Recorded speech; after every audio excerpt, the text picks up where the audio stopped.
ప్రార్థనతో ఈ కార్యక్రమం ప్రారంభించుకుందాం. ప్రేమ కలిగిన తండ్రి, కృప కలిగిన ఆయన, వచ్చిన మా సహోదరులందరినీ బట్టి మీకు వందనములు తెలియజేస్తున్నాము. వారందరూ ఆసక్తి కలిగి వచ్చి ఉన్నారు తండ్రి ఈ క్లాస్ వినడానికి.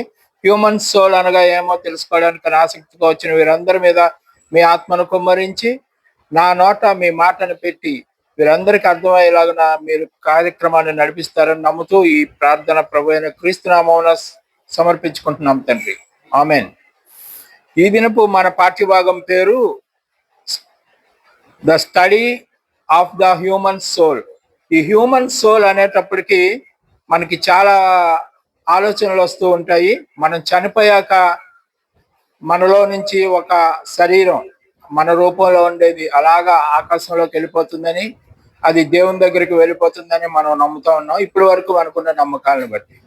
ఇది కరెక్టా కాదా, లేఖనాలు ఈ విషయంలో ఏం చెప్తున్నాయి అనేది మనం ఈ పాఠంలో చాలా క్లారిటీతో నేర్చుకోవచ్చు.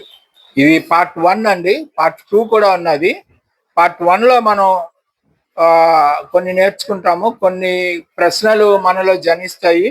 ఆ జనించిన ప్రశ్నలన్నీ పార్ట్ 2లో క్లారిఫై అవుతాయి.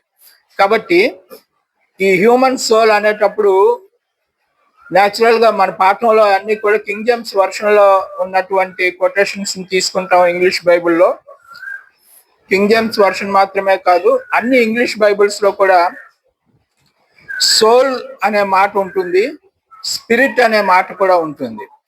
మన తెలుగు బైబిల్లో ఏమైందంటే సోల్ కి స్పిరిట్ కి ఒకే వర్డ్ తెలుగులో రాశారు, దాని పేరు ఆత్మ. దానివల్ల మనకి కొంచెం కన్ఫ్యూషన్ అవుతుంది.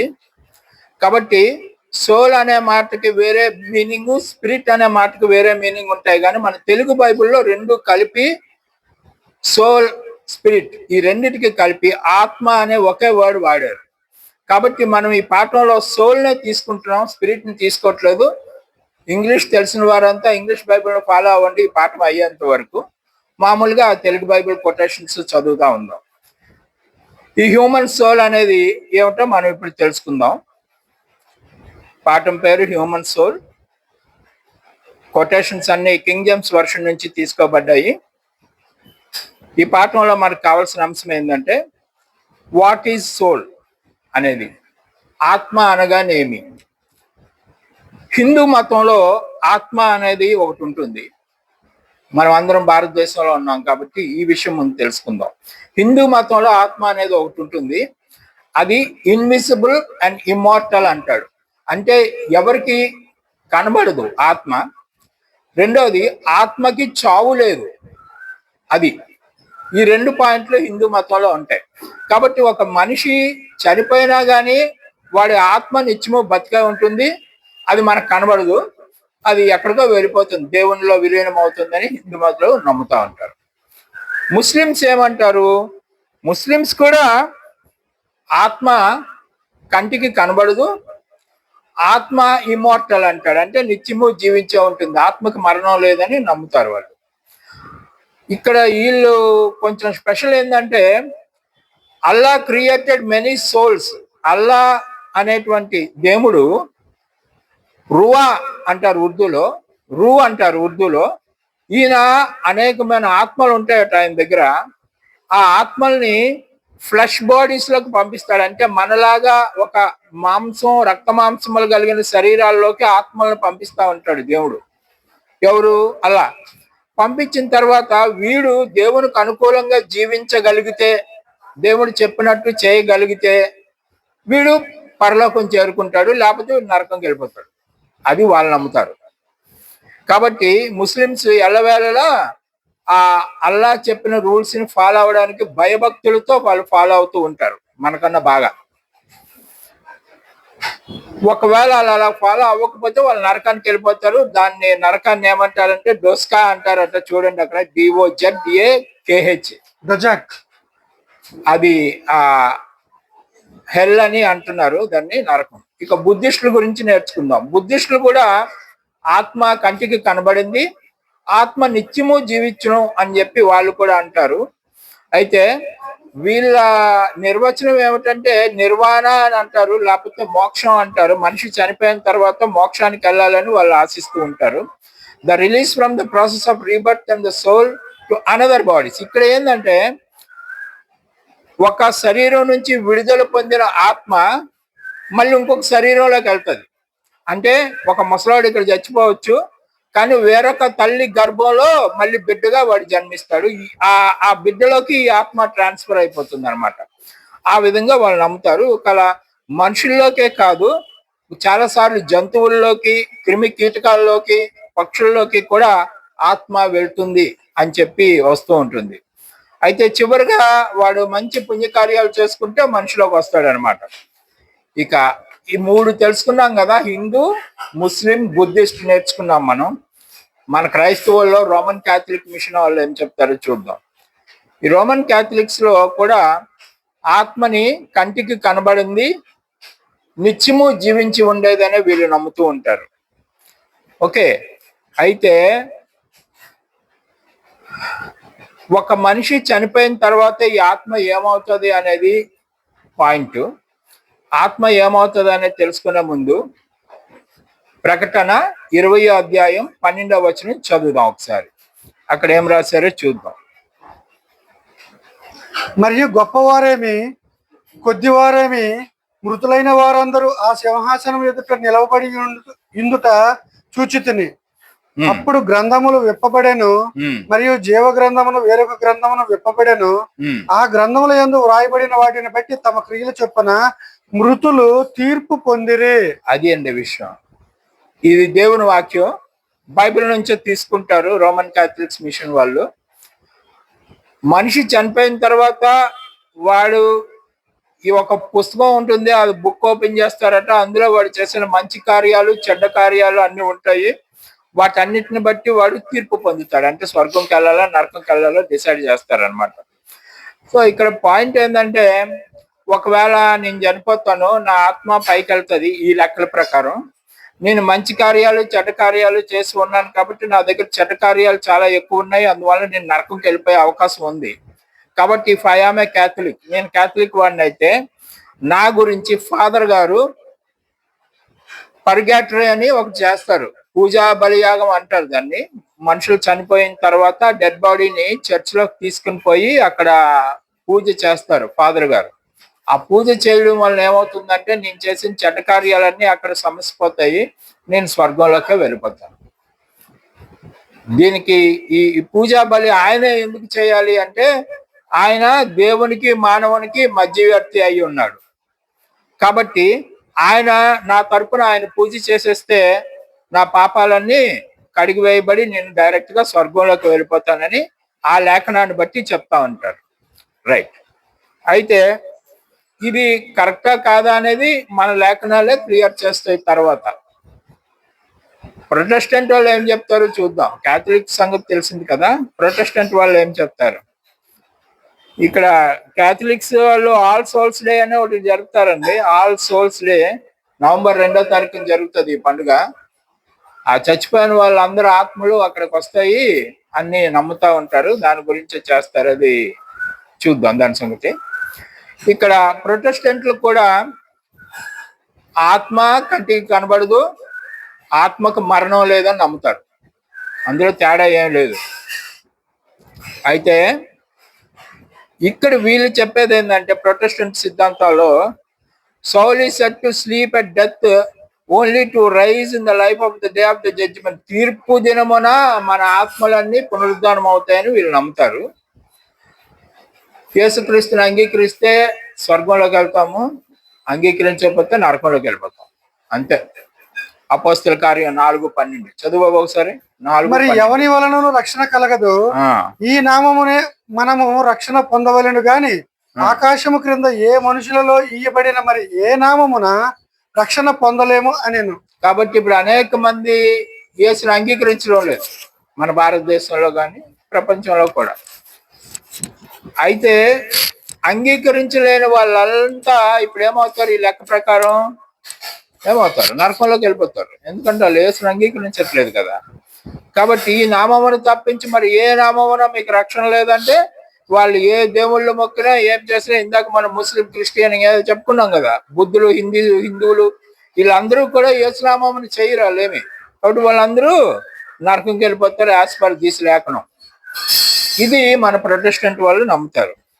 అయితే many Protestants believe that the souls go immediately, మనిషి చచ్చిపోయిన వెంటనే మన ఆత్మలు పైకి వెళ్ళిపోతాయి అని చెప్పి చాలా మంది మన ప్రొటెస్టెంట్ సంఘాల వాళ్ళు నమ్ముతా ఉంటారు. అయితే మళ్ళీ తీర్పు టైంకి వీళ్ళందరూ లెగిసి వెనక్కి వస్తారు. తీర్పు సమయానికి ఇప్పుడు ఎవరు ఎప్పుడైతే చచ్చిపోవచ్చు వాళ్ళందరూ మట్టిలోకి వెళ్ళిపోతారు, లేకపోతే పరలోకంకి వెళ్ళిపోతారు. ఆ తీర్పు సమయానికి వీళ్ళు లెగిసి బయటకు వస్తారు. అప్పుడు వాళ్ళ ఆత్మలు స్వర్గంకి వెళ్ళాలో నరకంకి వెళ్ళాలో మళ్ళీ డిసైడ్ చేస్తారు. ఇది బాగా ఆలోచించండి, కొంచెం అర్థం పర్థం లేని అంశంలాగా అనిపిస్తుంది. ఒకసారి చచ్చిపోతాడు, మనం పైకి వెళ్ళిపోయాడని ప్రార్థన చేస్తూ ఉంటాం సమాధి దగ్గరికి వెళ్ళి. ఆ డెడ్ బాడీ దగ్గర కూడా ప్రభు నందు నిద్రించాడు, ప్రభువుని చేరుకున్నాడు, అది ఇది అని మన పాస్టర్ గారు ప్రార్థనలు చేసేస్తారు. అంటే వాడు ఆల్రెడీ ప్రభు దగ్గరికి వెళ్ళిపోయాడు, ఇటు మంచివాడైనా చెడ్డోడైనా. కానీ మళ్ళీ తీర్పు దినం అంటూ రాలేదని మనం నమ్మేటప్పుడు తీర్పు దినం ఎప్పుడో వస్తుంది. ఆ తీర్పు దినం వచ్చినప్పుడు ఈ ఆల్రెడీ దేవుని దగ్గర ఉన్నవాడు మళ్ళీ వెనక్కి పిలుచుకొని వస్తాం మనం. అప్పుడు తీర్పు తీరుస్తాం. ఆ తీర్పులో వీడు స్వర్గంకి వెళ్ళాలో నరకంకి వెళ్ళాలో డిసైడ్ చేస్తాం. ఏమండి అదంతా ఆలోచించండి. ఇవంతా కొంచెం క్లమ్జీగా అనిపిస్తుంది. ఆన్సర్ దొరకలేని ప్రశ్నలు. ఎవరిని అడిగితే కూడా మనకు క్లియర్ ఆన్సర్ ఇవ్వరు, కానీ లేఖనం మీకు క్లియర్ ఆన్సర్ ఇస్తుంది కిందకి వెళ్ళే కొద్దీ. ఇప్పుడు ఈ ఆత్మలన్నీ పైకి వెళ్ళిపోతాయని అనుకోవడానికి ఈ టీవీలు సినిమాల్లో మనం చూస్తున్నావేనండి. ఒక మనిషి చచ్చిపోతే వాడి శరీరం లాంటి ఒకటి ఎలాగా లెగిసి అలా పైకి వెళ్ళిపోతూ ఉంటుంది. బోల్ సినిమాలు వచ్చాయి కదా, టీవీలో కూడా చూస్తూ ఉంటాం. అవి చూసి నిజంగా కూడా అలాగే జరుగుతుందని నమ్ముతున్నాం. అయితే వాస్తవంగా లేఖనం అలాంటి ఏం చెప్పదు. లేఖనం కరెక్ట్ గా చెప్తుంది. మీకు కిందకెళ్ళి చూద్దాం ఏమని చెప్తుంది. సైంటిస్టులు ఏమంటారంటే, believes that is a mystery regarding the soul must be true for many experiment seems to be prove it. ఇక ఆత్మ ఉన్నది అని సైంటిస్టులు కూడా నమ్ముతారు. ఎందుకంటే సైంటిస్టులు చేసేది ఏం చేస్తూ ఉంటారంటే, మీరు దీని గురించి యూట్యూబ్లో కానీ ఇంటర్నెట్లో కానీ గూగుల్లో కానీ సెర్చ్ చేస్తే మీకు దొరకదు. ఏంటంటే మనిషి చచ్చిపోయే ముందు వాళ్ళు ఒక గ్లాస్ బాక్స్లో పెట్టేసి ఆ బాక్స్ ఆడు ఆత్మ బయటకు వెళ్ళిపోయినప్పుడు బాక్స్ క్రాక్ ఇచ్చిందని అదని ఇదని చెప్తా ఉంటారు. ఇంకో చోట ఏం చెప్తారంటే మనిషిని ఒక వేయింగ్ మిషన్ మీద పెడతారు, ఇంకో కొద్ది క్షణాల్లో వీడు చచ్చిపోయాడు అంటారు. ఆ వేయింగ్ మిషన్ మీద ఉన్న రీడింగ్ నోట్ చేసుకుంటారు. వీడి ఆత్మ వీడు చచ్చిపోయాడు కన్ఫర్మ్ అయిపోగానే అది చూస్తే వేయింగ్ మిషన్ మీద ఒక 100 గ్రాములు 50 గ్రాములు 10 గ్రాములు బరువు తక్కువ ఉంటుంది. సో అది ఆత్మ యొక్క బరువు అని క్యాల్కులేట్ చేసి చెప్పడం జరిగింది.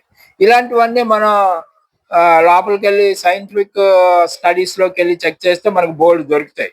సో వీటన్నిటిని బట్టి ఆత్మ ఇన్విజిబుల్ అని తెలుస్తుంది, అంటే మనకి కంటికి కనబడదు అని తెలుస్తుంది. ఇమ్మోర్టల్ అని, ఇండిస్ట్రక్టబుల్ అని కూడా అంటా ఉంటారు. ఇమ్మోర్టల్ అంటే ఎప్పటికీ ఆత్మకు చావు లేదని, ఆత్మని ఎవడు ఏమి చేయలేడు, వాడిని ఎవడు చంపలేడని మనం నమ్మడానికి ఇవన్నీ ఆస్కారాలు అనమాట. అయితే ఇప్పుడు లేఖనం ఏం చెప్తుందో అసలు సబ్జెక్ట్ లోకి వద్దాం. ఇప్పటి వరకు ఇంట్రడక్షన్ అయ్యింది ఆత్మ గురించి, ఎంత టైం అయిందో తెలియదు కానీ సరే. ఎహెజ్కేలు 18:4, 18:20 2 వచనాలు ఇప్పుడు చదువుతాడు, కేర్ఫుల్ గా వినండి. 18:4, 18:20. మనసులో ఒక మాట పెట్టుకోండి, ఆత్మకి మరణం లేదు, ఆత్మ నిత్యము జీవించే ఉంటుంది. రెండోది ఆత్మ ఇన్విజిబుల్, కంటికి కనబడదు అనేది ఇప్పుడు వరకు మనం తెలుసుకున్నాము. మన మైండ్ లో కూడా అదే ఉంది. ఇప్పుడు మనవాడు చదివేది ఏమో చదువుతాడో చూడండి. మనుషులందరూ 18:4 మనుషులందరూ నా వశములో ఉన్నారు, తండ్రులేమి కుమారులేమి అందరూ నా వశములో ఉన్నారు. పాపము చేయి వాడెవడు వాడే మరణము నందును. అక్కడ మనిషి అని రాశాడు తెలుగు బైబిల్లో. ఎవరి దగ్గర ఇంగ్లీష్ బైబిల్ ఉంటే చదవండి, లేదంటే స్క్రీన్ మీద చదవండి. King James version. Behold, all souls are mine.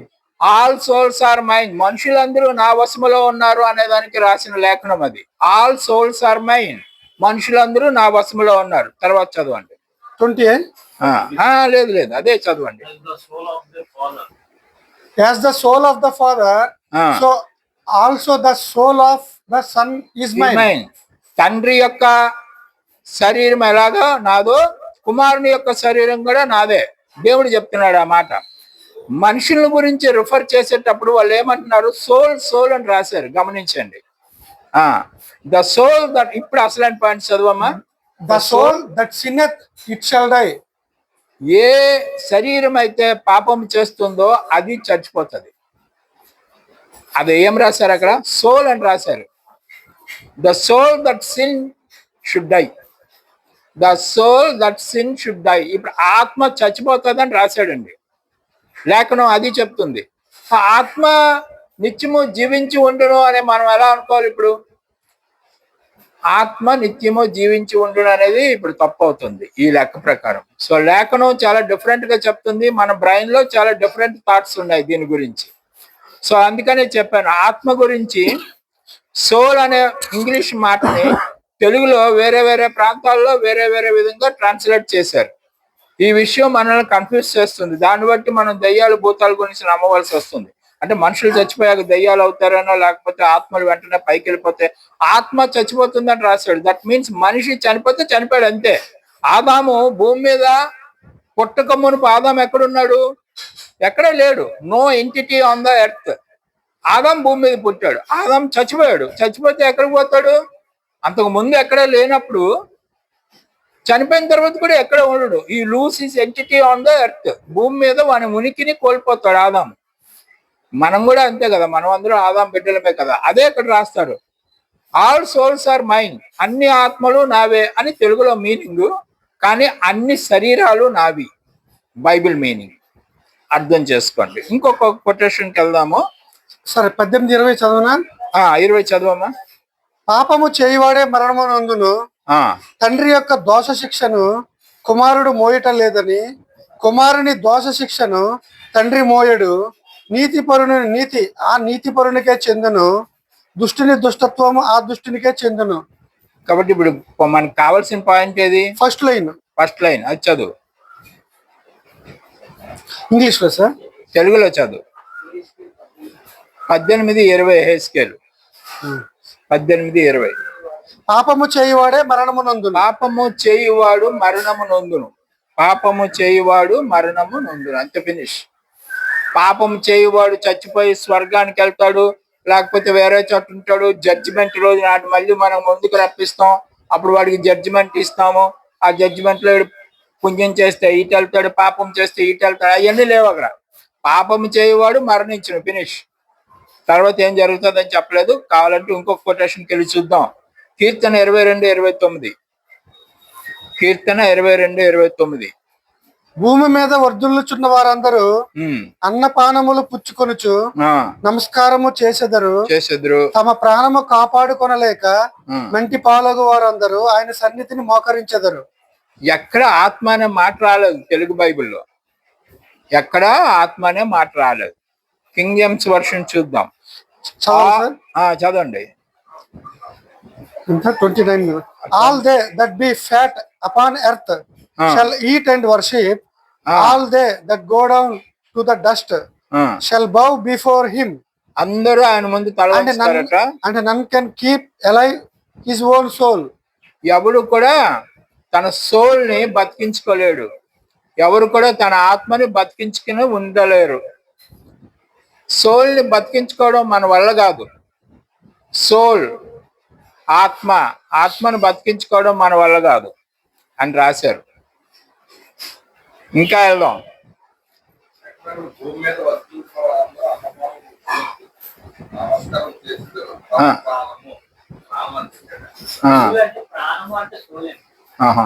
ఇందాక మనుషులు అన్నారు. 18 హెచ్కేల్ 18:4 మనిషి అని రాసి ఉంటుంది. ఇక్కడేమో ప్రాణం అని రాసి ఉంటుంది. అది సోలే, ఇది సోలే. క్లారిటీ కిందకి వెళ్ళే కొద్దీ మీకు దొరికిపోతుంది. ఏం కంగారు పడక్కర్లేదు. అంటే సోల్ అనే మాటకి ఎన్ని మీనింగ్స్ వస్తున్నాయో సపరేట్ పేపర్ లో రాసుకోండి మీరు. అప్పుడు చివరి కన్క్లూషన్కి వెళ్ళేసరికి you will get and clear cut idea. Right. ఇప్పుడు ఇంకొక 3 కొటేషన్లు చూద్దాం దాని గురించే. Psalms 33:19. Keerthana 33:19. To deliver their soul from the death and to keep them alive in famine. To deliver their soul from the death. చదవండి. యెహోవా దృష్టి ఆయన యందు భయభక్తులు గల వారి మీదను ఆ. ఆయన కృప కొరకు కనిపెట్టు వారి మీదను నిలుచుచున్నది. 33:19 యెహోవా దృష్టి అక్కడ ఇది 18లో ఉంది సార్, ఇక్కడ తెలుగులో. చూడండి. వారి ప్రాణమును ఆ. మరణము నుండి తప్పించుటకును కరువులో వారిని సజీవులుగా కాపాడుటకును యెహోవా దృష్టి ఆయన యందు భయభక్తులు గల వారి మీదను ఆయన కృప కొరకు కనిపెట్టు వారి మీద నిలుచుచున్నది. Delivery their soul from the death, వారి ప్రాణమును రక్షించుటకు ఆయన దృష్టి ఉందట. అంతేనా? అంతే. వారి ప్రాణమును మరణము నుండి తప్పించుటకును. ప్రాణమును మరణము నుండి తప్పించుతాడు అంటే ఇప్పుడు ప్రాణానికి మరణం ఉందా లేదా? దాన్ని సోల్ అని రాశారు. మీరు సోల్ అని రాసిన ప్రతి చోట మనం ఏమనుకుంటున్నాము? ఆత్మనే అనుకుంటున్నాం కదా. సో ఆత్మకు మరణం ఉన్నట్లే కదా. ఆత్మని మరణము నుండి తప్పించడానికి దేవుడు ప్రయత్నం చేస్తున్నాడు అని చెప్తున్నాడు. సో దట్ మీన్స్ ఆత్మకు మరణం ఉన్నట్ట లేనట్ట.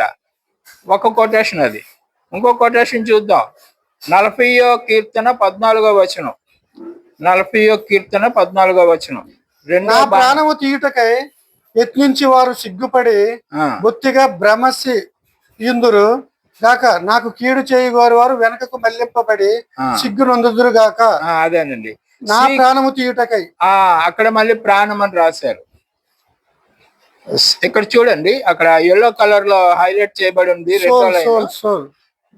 That seek after my soul to destroy, నా ప్రాణమును తీయుటకు. డిస్ట్రాయ్ అంటే నాశనం చేయుటకు, సోల్ ని డిస్ట్రాయ్ చేయుటకు అని రాస్తుంది అక్కడ.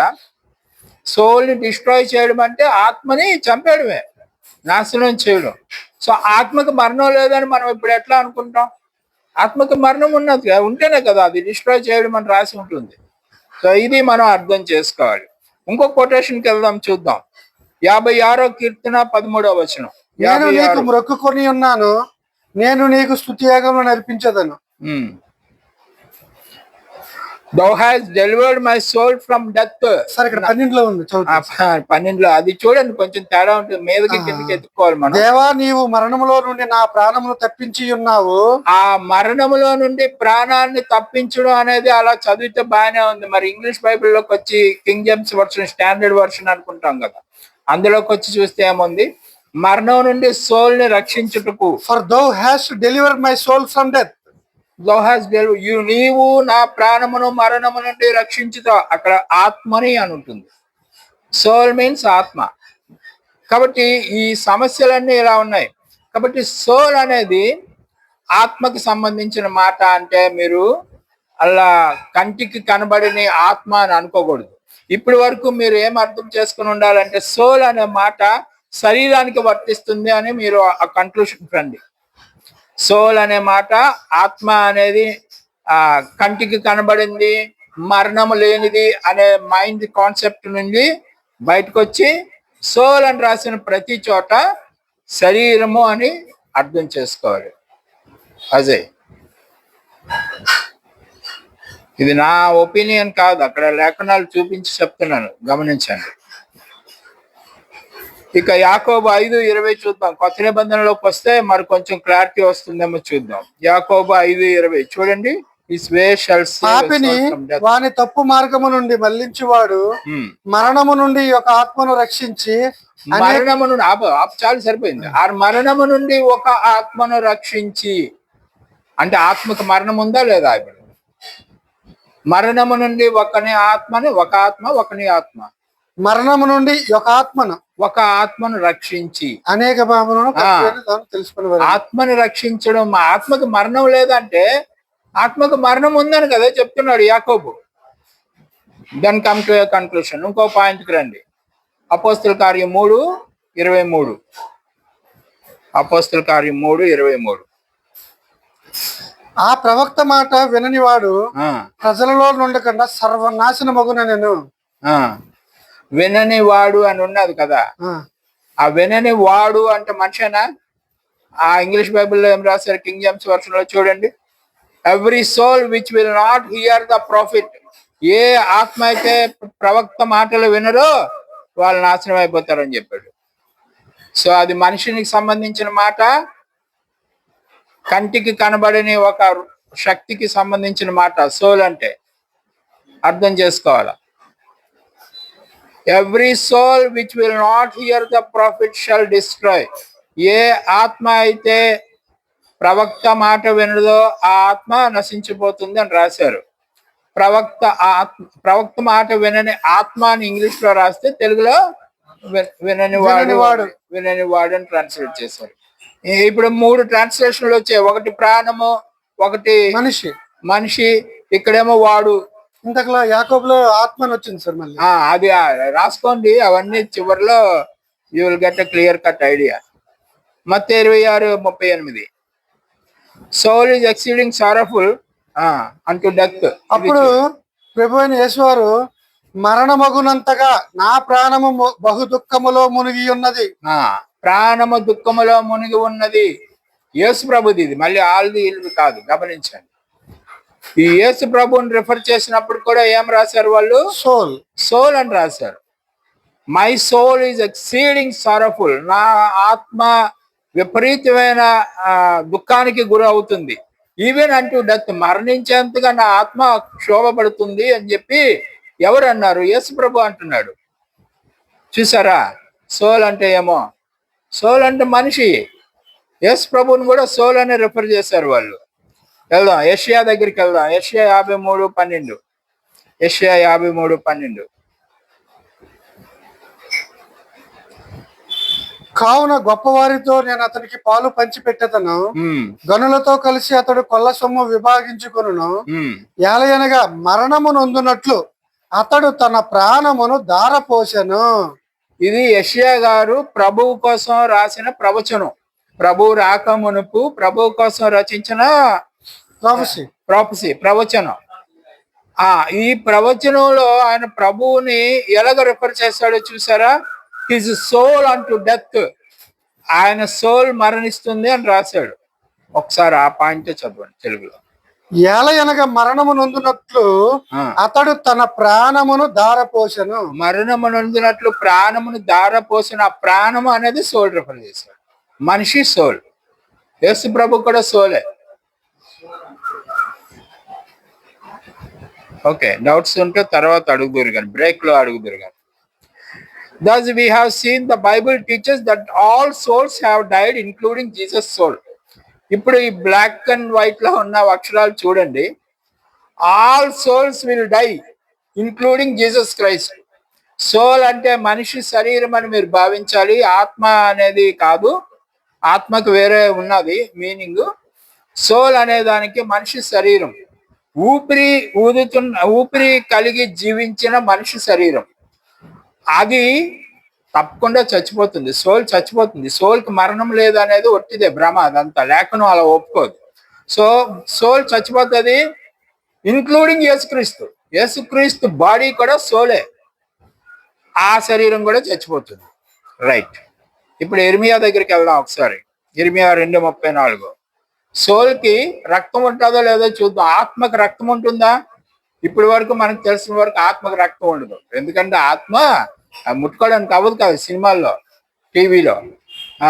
మన ఆత్మ ఎలాగ నేర్చు పట్టుకోపోతే అది ఎలాగ వెళ్ళిపోతుంది, నేను ఎలాగ వెళ్ళిపోతాను.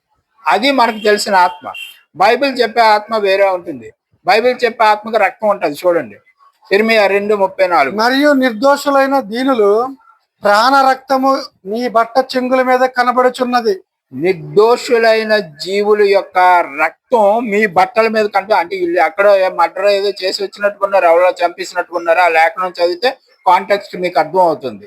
వాడి రక్తం ఈ బట్టల మీద ఉందట. ఆ విషయం రాయడానికి వీళ్ళు ఎలా రాశారో చూడండి.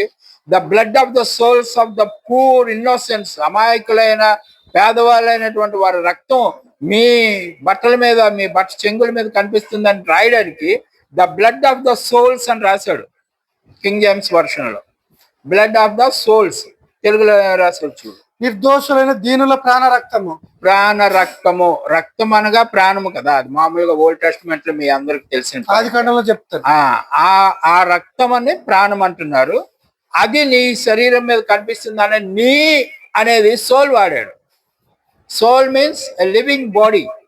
Soul means a living body. Right. కాబట్టి ఆత్మకి రక్తం ఉంటుంది. ఆత్మకు రక్తం ఉంటుంది, గుర్తుపెట్టుకో. ఆ అదిగో లేఖనం, మళ్ళీ మళ్ళీ నన్ను అడిగారంటే నేను చెప్పలేదు. అది తర్వాత విషయం. ఆత్మకు రక్తం ఉంటుంది. ఇర్మియా 2:34 ఇంగ్లీష్ బైబిల్ కేజేవి అని పెట్టుకోండి బ్రాకెట్లో. యెహోషువ 11:11 ఇది కూడా కేజేవి. అన్ని కేజేవీలో పెట్టుకోండి. మళ్ళీ మీరు తెలుగు బైబిల్ చదివేసి ఇక్కడ అలా లేదంటే వీడు తప్పు చెప్పాడని అనకూడదు. And they smote all the souls that were therein with the edge of the sword. ఇశ్రాయేలీలు దానిలోనున్న ప్రతి వారిని కత్తివాతను హతము చేసిరి. ఎవరునూ తప్పించుకొనకుండా యెహోషువ వారిని అందరినీ నిర్మూలన చేశాను. వారందరినీ నిర్మూలన చేశాడు కదా ఆ వారు. And they smote all the souls అని ఉంటుంది. వాళ్ళు అందరినీ చంపేశారు అనే పాయింట్ తెలుగులో ఏం రాశారు చూడండి.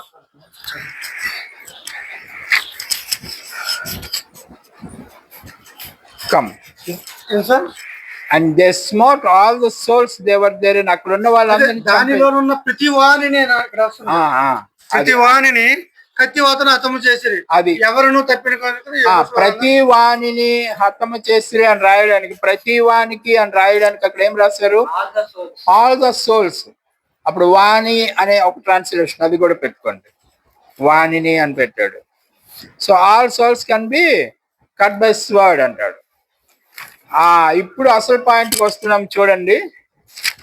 ఈ మనుషులు ఆత్మని ఎందుకు చెప్తారు? ఇన్ని చోట్ల మనుషుల్ని, జీవించి ఉన్న మనిషిని, శరీరం కలిగిన మనిషిని ఎందుకు ఆత్మ అని రెఫర్ చేశాడు కింగ్ జేమ్స్ వర్షన్ లో? ఇప్పుడు మనం తెలుసుకుందాం. ఆదికాండం 2:7 దగ్గరికి వెళ్తే, ఆదికాండం 2:7లో దేవుడు ఆదాముని తయారు చేస్తాడు. ఆదాముని తయారు చేసి ఒక ప్లేస్ లో పండబెడతాడు. ఆదాం కదలలేడు, మెదలలేడు. అతనికి గుండె ఉంది, కళ్ళు ఉన్నాయి, మెదడు ఉంది, అన్నీ ఉన్నాయి. మనకుండే సామాన్లన్నీ ఆయన శరీరంలో ఉన్నాయి. కానీ ఆయన కదలలేడు, మెదలలేడు. ఆయన తనంతడు తాను ఏమీ చేయలేడు ఆదాం. అలాంటి స్థితిలో అక్కడ పడి ఉంది ఆ శరీరం, ఆదాం శరీరం. దట్ ఈస్ బాడీ, గుర్తుపెట్టుకోండి. That is body of the Adam. ఇప్పుడు ఆ బాడీలోకి దాన్ని మామూలుగా మనం అయితే డెడ్ బాడీ అనొచ్చు. అన్నీ ఉంటాయి కదా, చచ్చిపోయిన వాడికి అన్నీ ఉంటాయి. మనకున్నవన్నీ ఆడుకుంటాయి. కుళ్ళిపోలేదు అనమాట, ఇంకా బాగున్నాడు వాడు. ఆదాం అంటే అప్పుడే తయారు చేయబడ్డాడు కాబట్టి ఫ్రెష్ గా ఉన్నది వాడి శరీరంలో అన్ని అవయవాలు. సో ఫ్రెష్ గా ఉన్నటువంటి ఆ బాడీలోకి దేవుడు ఏం చేశాడు? నాసికారంధ్రముల్లో గాలి ఊదగా నరుడు సార్ చదువుతాడు రవి సార్ ఒకసారి. 2:7 ఆదికాండం చదవండి సార్. దేవుడైన యెహోవా నేలమంటితో నరుని నిర్మించి వారి నాసికారంధ్రములలో జీవవాయువును ఊదగా నరుడు జీవాత్మ ఆయను. అది సార్ పాయింట్. నాసికారంధ్రముల్లో గాలి ఊదగా నరుడు జీవ ఆత్మ ఆయను. లివింగ్ జీవ మీన్స్ లివింగ్, సోల్ మీన్స్ ఆత్మ, జీవ ఆత్మ. నరుడు అప్పుడు జీవ ఆత్మ అయ్యాడు కాబట్టి living body refers to the జీవ ఆత్మ. అని మన హిందువులు ఏం చెప్తారు? జీవుడు చనిపోతే వాడు ఎక్కడికి వెళ్ళిపోతాడు? పరమాత్మలో విలీనం అయిపోతాడు అని చెప్తారు. సో వీడి జీవాత్మ, ఆయన పరమాత్మ. దేవుణ్ణి పరమాత్మ అంటారు వాళ్ళు, మనల్ని జీవాత్మ అంటారు. జీవుడు మరణించినట్లయితే జీవాత్మ పరమాత్మలో విలీనం అయిపోతుంది అని చెప్తారు మన హిందూ సోదరులందరూ. ఇక్కడ రాసింది అదే కదా, మనకు అర్థం కాలేదు. ఏం రాశారు? ఒక బాడీ ఉంది, ఆ బాడీలోకి దేవుడు వచ్చి నాసికారంధ్రములో గాలి ఊదగా వాడు జీవాత్మ ఆయను, జీవ ఆత్మ ఆయను. సో ఆత్మ మీన్స్ ఎ లివింగ్ బాడీ, జీవించుచున్న శరీరము, కదలిక ఉన్న శరీరము, దానిని ఆత్మ అంటారు. అంతేగాని మనం అనుకున్నది, ఇప్పటి వరకు మనం అనుకున్నది మనం భ్రమలో ఉన్నాం అనమాట. కాబట్టి ఇక్కడ ఒక ఈక్వేషన్ రాశారు చూడండి, బ్లాక్ అండ్ వైట్ లో స్క్రీన్ మీద చూడండి. A body, Adam body, and a breath, దేవుడు నాసికారంధ్రముల్లో ఊదిన గాలి. ఆదాం బాడీ ప్లస్ బ్రీత్, దేవుడు ఊదిన గాలి, is equal to living soul, జీవాత్మ. అది అది అర్థం చేసుకోండి, కావాలంటే రాసుకోండి. బాడీ దేంతో తయారు చేయబడింది? From the elements of the ground. మట్టితో అని రాశాడు కదా, మీరు మట్టితో బొమ్మ చేశాడు, మన పండుగలకి విగ్రహాలు తయారు చేస్తారు కదా, అయ్యేం కాదు. మన శరీరంలో ఏమేమో ఉన్నాయి కదా, ఏముంటాయి? మెగ్నీషియము, ఐరన్, కాల్షియము, ఫాస్ఫరస్, ఇవన్నీ ఉన్నాయి కదా. ఇవన్నీ ఎక్కడ దొరుకుతాయి? మట్టిలో దొరుకుతాయి. So elements of the earth, భూమిలో దొరికే ఎలిమెంట్స్ తోనే మనల్ని కూడా దేవుడు తయారు చేశాడు. కాబట్టి వెన్ యు డై, నా ఊపిరి నీలో నుంచి తీసేసిన తర్వాత నువ్వు మళ్ళీ మట్టిలోకి వెళ్ళిపోతావు. The all elements of your body will sink in to the earth. అదే అనమాట అక్కడ పాయింట్. అంతేగాని మట్టి బొమ్మ చేసాడు, గాలి ఊదాడు అలా చెప్పకండి. అంచేత the elements of the ground తో బాడీ తయారైంది. మీ బాడీ అంతా ఎలిమెంట్స్ ఆఫ్ ద గ్రౌండ్ తో తయారైంది, మట్టిలో ఉన్న ఎలిమెంట్స్ మూలకాలతో తయారైంది. రెండోది, ఆ మూలకాలతో తయారైన ఈ శరీరంలో దేవుని శక్తి, దట్ ఈస్ బ్రీత్. ఈ బ్రీత్ ఆత్మ కాదు. ఈ బ్రీత్ ని సోల్ అనలేదు, గమనించండి. ఈ బ్రీత్ కి వేరే పేరు ఉంది, మనం తర్వాత కిందకి వెళ్ళేటప్పుడు తెలుసుకుందాం. ఈ బ్రీత్ కి వేరే పేరు రాశారు, దట్ ఈస్ నాట్ సోల్. ఏమండి? దాని పేరు ఏం రాశాడు? బ్రీత్ కి ఏం రాశాడు? God's life quickening spirit. కంటికి కనబడని శక్తి అది. ఆ కంటికి కనబడిన శక్తితో దేవుడు ఈ గాలిలో ఉన్న, అట్మాస్ఫియర్ లో ఉన్న ఆక్సిజన్ ని, నైట్రోజన్ ని నీ ముక్కులోకి పంపిస్తాడు. దేవుడు కాబట్టి పంపించగలిగాడు, మనం పంపించలేం.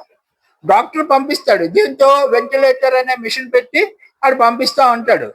అది ఊగుతా ఉంటది. ఆ బీపీ గీపీ అన్ని డౌన్ అయిపోగానే ఈ మిషన్ ఊపినా గానీ ఆడు బతుకుడు, చచ్చిపోతాడు. సో వెంటిలేటర్ మిషన్ తో మనం చేస్తున్నాం కానీ trials, we are not getting success in that. దేవుడు తీసేస్తే ఊపిరి ఎవడు ఇంక మళ్ళీ దాన్ని పెట్టలేడు. పోనీ దేవుడు తీసేసిన ఊపిరి ఎక్కడి నుంచో పరలోకం నుంచి వచ్చిందంటే పరలోకం నుంచి ఏం రావట్లేదు, మన చుట్టూరుగా ఉన్నది ఈ గాలే కదా. ఒక బిడ్డని డెలివరీ చేసిన తర్వాత ఆడు ఊపిరి పీల్చకుండానే బయటకు వస్తాడు బిడ్డ. అలా వచ్చేవాడు నర్సమ్మ ముందు ఆవిడకి తెలుస్తుంది. బిడ్డ బయటకు వచ్చిన తర్వాత ఆడు ఏం ఊపిరి పీల్చుకోడు. అమ్మ కడుపులో నుంచి కనెక్షన్ ఉంటుంది కదా, ఆ కనెక్షన్ తోనే బ్లడ్ సప్లై అవుతా ఉంటుంది. వాళ్ళు అది కట్ చేసిన తర్వాత వీడిని ఏడిపించడానికని కొట్టడం అది ఇది చేసి ఊపడం చేస్తారు బేబీని. అప్పుడు మొట్టమొదటిసారి వీడి ముక్కులో వాటర్ గీటర్ సక్ చేసేస్తారు చక్కెర పెట్టి. అప్పుడు మొట్టమొదటిసారి గాలి పీల్చుకుంటాడు. వాడు పీల్చుకున్నాక ఏడవడం ప్రారంభిస్తాడు బేబీ. ఆ గాలి పీల్చుకునేలాగా ఎవరు చేశారు? నర్స్ చేసిందే, డాక్టర్ చేశాడా అనుకుంటే కాదు, దేవుడు చేస్తున్నాడు. అది దేవుని శక్తితోనే ఆడు పీల్చుకుంటాడు. ఒకవేళ అప్పుడు ఆ ముప్పు ఈ చక్కెరతో ఇవన్నీ తీసేసినా కానీ వాడు పీల్చుకోలేకపోతే వాడు మృత శిశువు, వాడు చచ్చిపోయాడు. That is point. మనం అది గుర్తుపెట్టుకోవాలి. ఒక్కని ఊపిరి పోయేవాడు దేవుడే, ఆడు ఊపిరి తీసేసేవాడు దేవుడే. డాక్టర్ గారు బతికించారండి అని అంటాం. డాక్టర్ గారు బతికించడం అంటే కొంచెం స్లో అయిపోతున్న గుండెని ఆడు మిషన్ పెట్టి ఆపరేట్ చేసి స్పీడ్ ఎక్కిస్తాడు. లేకపోతే పేస్ మేకర్ ఏదో పెట్టి గుండెలు స్లో అయిపోకుండా బ్యాటరీ గట్ర పెట్టి వాళ్ళకి స్పీడ్ కొట్టిస్తాడు. ఒకసారి పూర్తిగా ఆగిపోయిన గుండెని ఎవడో కదిలించలేడు ఎక్సెప్ట్ దేవుడు తప్పించి. ఇది మనం గమనించుకోవాలి. సో ఆ క్విక్నింగ్ స్పిరిట్ అనేది దేవుని శక్తి, అది దట్ ఈస్ స్పిరిట్. ఈ స్పిరిట్ ని సోల్ ని ఒకటి చేసేకూడదు. మన తెలుగు బైబిల్లో ఏం చేశారంటే స్పిరిట్ కి ఆత్మని రాశాడు, సోల్ కి ఆత్మని రాశాడు. There we are getting confused.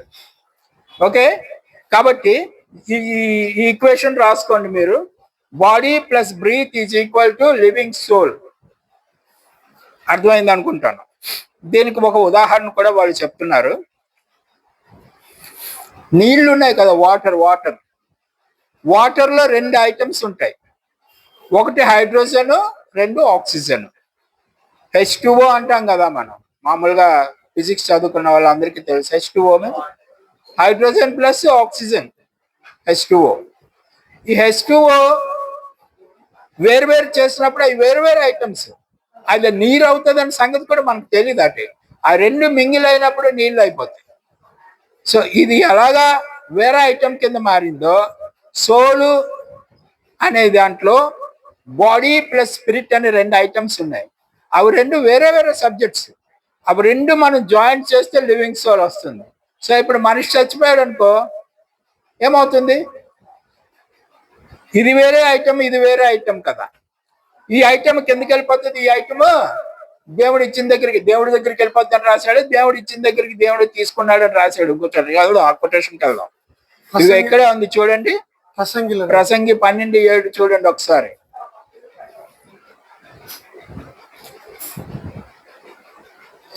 మన్నైనది వెనుకటి వలనే మరలా భూమికి చేరును. మన్నైనది భూమికి చేరును, because your body is made with an elements of the ground. మట్టిలో ఉన్న ఎలిమెంట్స్ తో మీ బాడీ తయారు చేయబడింది కాబట్టి మనం చచ్చిపోయినప్పుడు మన బాడీలో ఎలిమెంట్స్ మళ్ళీ మట్టిలోకి వెళ్ళిపోతాయి.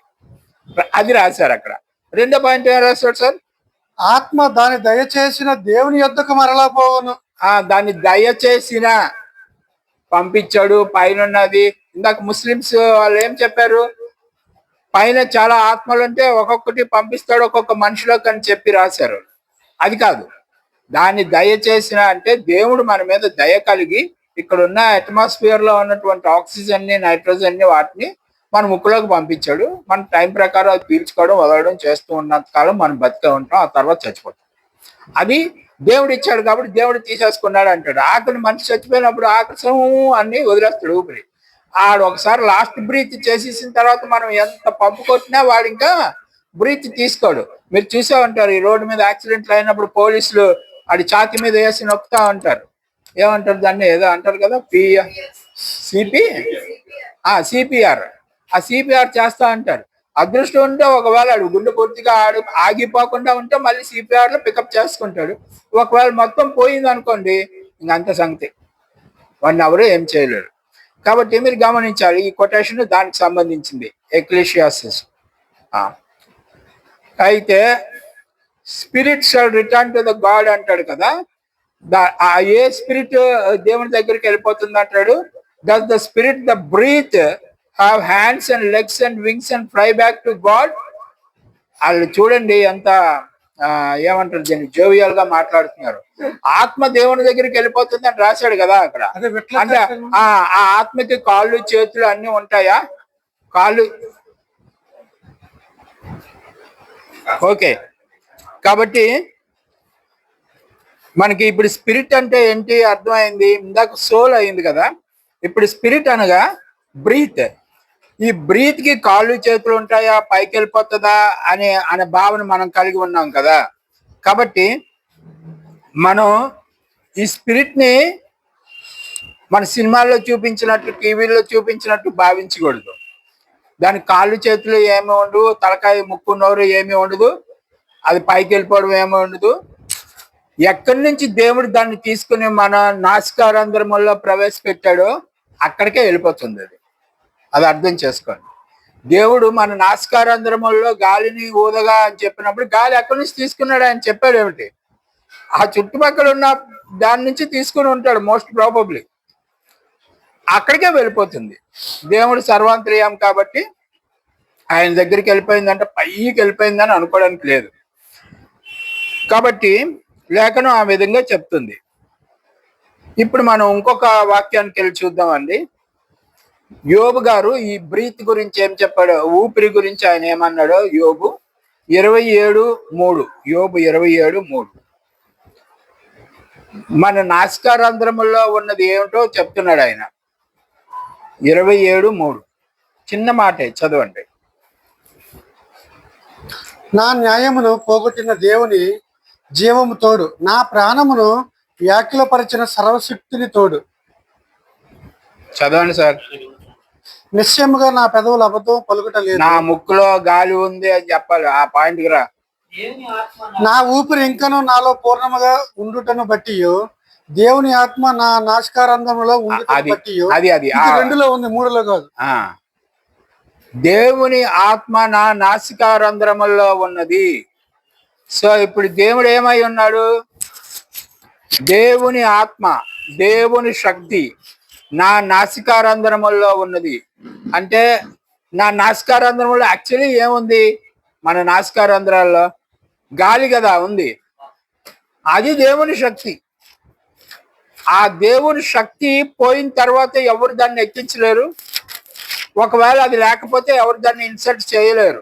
ఏ డాక్టర్ ఇన్సర్ట్ చేయలేడు.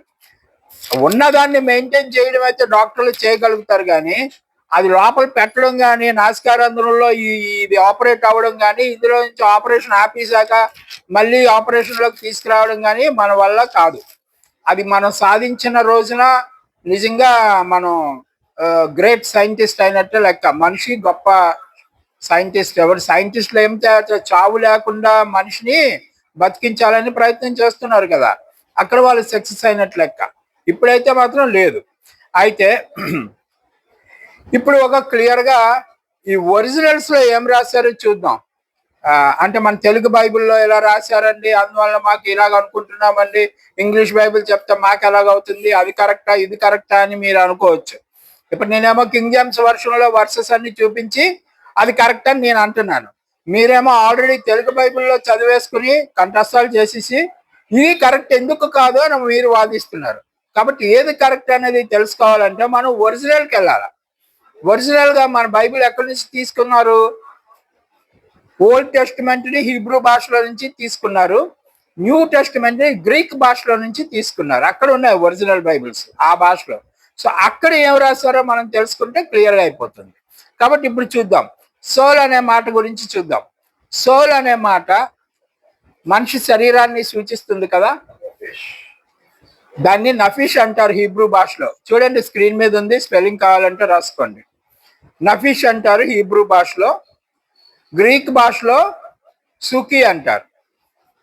సుకి పి సైలెంట్ అండి, సుకి అంటారు. సోల్, దాని మీనింగ్స్ తర్వాత చెప్తాను. స్పిరిట్ అనే మాటకి హీబ్రూలో రువా అంటారు, గ్రీక్ లో న్యూమా అంటారు. రెండు చోట్ల పి సైలెంట్ అండి. స్పిరిట్ అనే మాటకి హీబ్రూలో రువా అంటారు, గ్రీక్ లో న్యూమా అంటారు. సో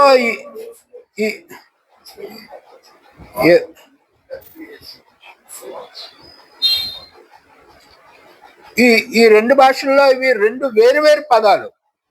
వేరు వేరు పదాలు అయినప్పుడు వేరు వేరు మీనింగ్స్ మనకు ఉండాలి. మన బైబిల్లో, మన తెలుగు బైబిల్లో వేరు వేరు మీనింగ్స్ లేకుండా రెండింటికి ఒకే మీనింగ్ వేసి రాసేస్తే మనం కన్ఫ్యూజ్ అవుతాం. అంతేకాక కొన్ని చోట్ల ఒక రకంగా, మరికొన్ని, ఇప్పుడు సోల్ అనే మాట చూసారా, ఎన్ని చోట్ల ఎన్నెన్ని రకాలుగా రాశారో మీరు నోట్ చేసుకున్నారు. అన్ని చోట్ల ఒకే వర్డ్ ఉండాల ట్రాన్స్లేషన్ చేసేటప్పుడు. అలా లేకపోవడం వల్ల వీఆర్ ఇన్ కన్ఫ్యూషన్. అర్థమై ఉంటుంది. కిందకి వెళ్తున్నాను.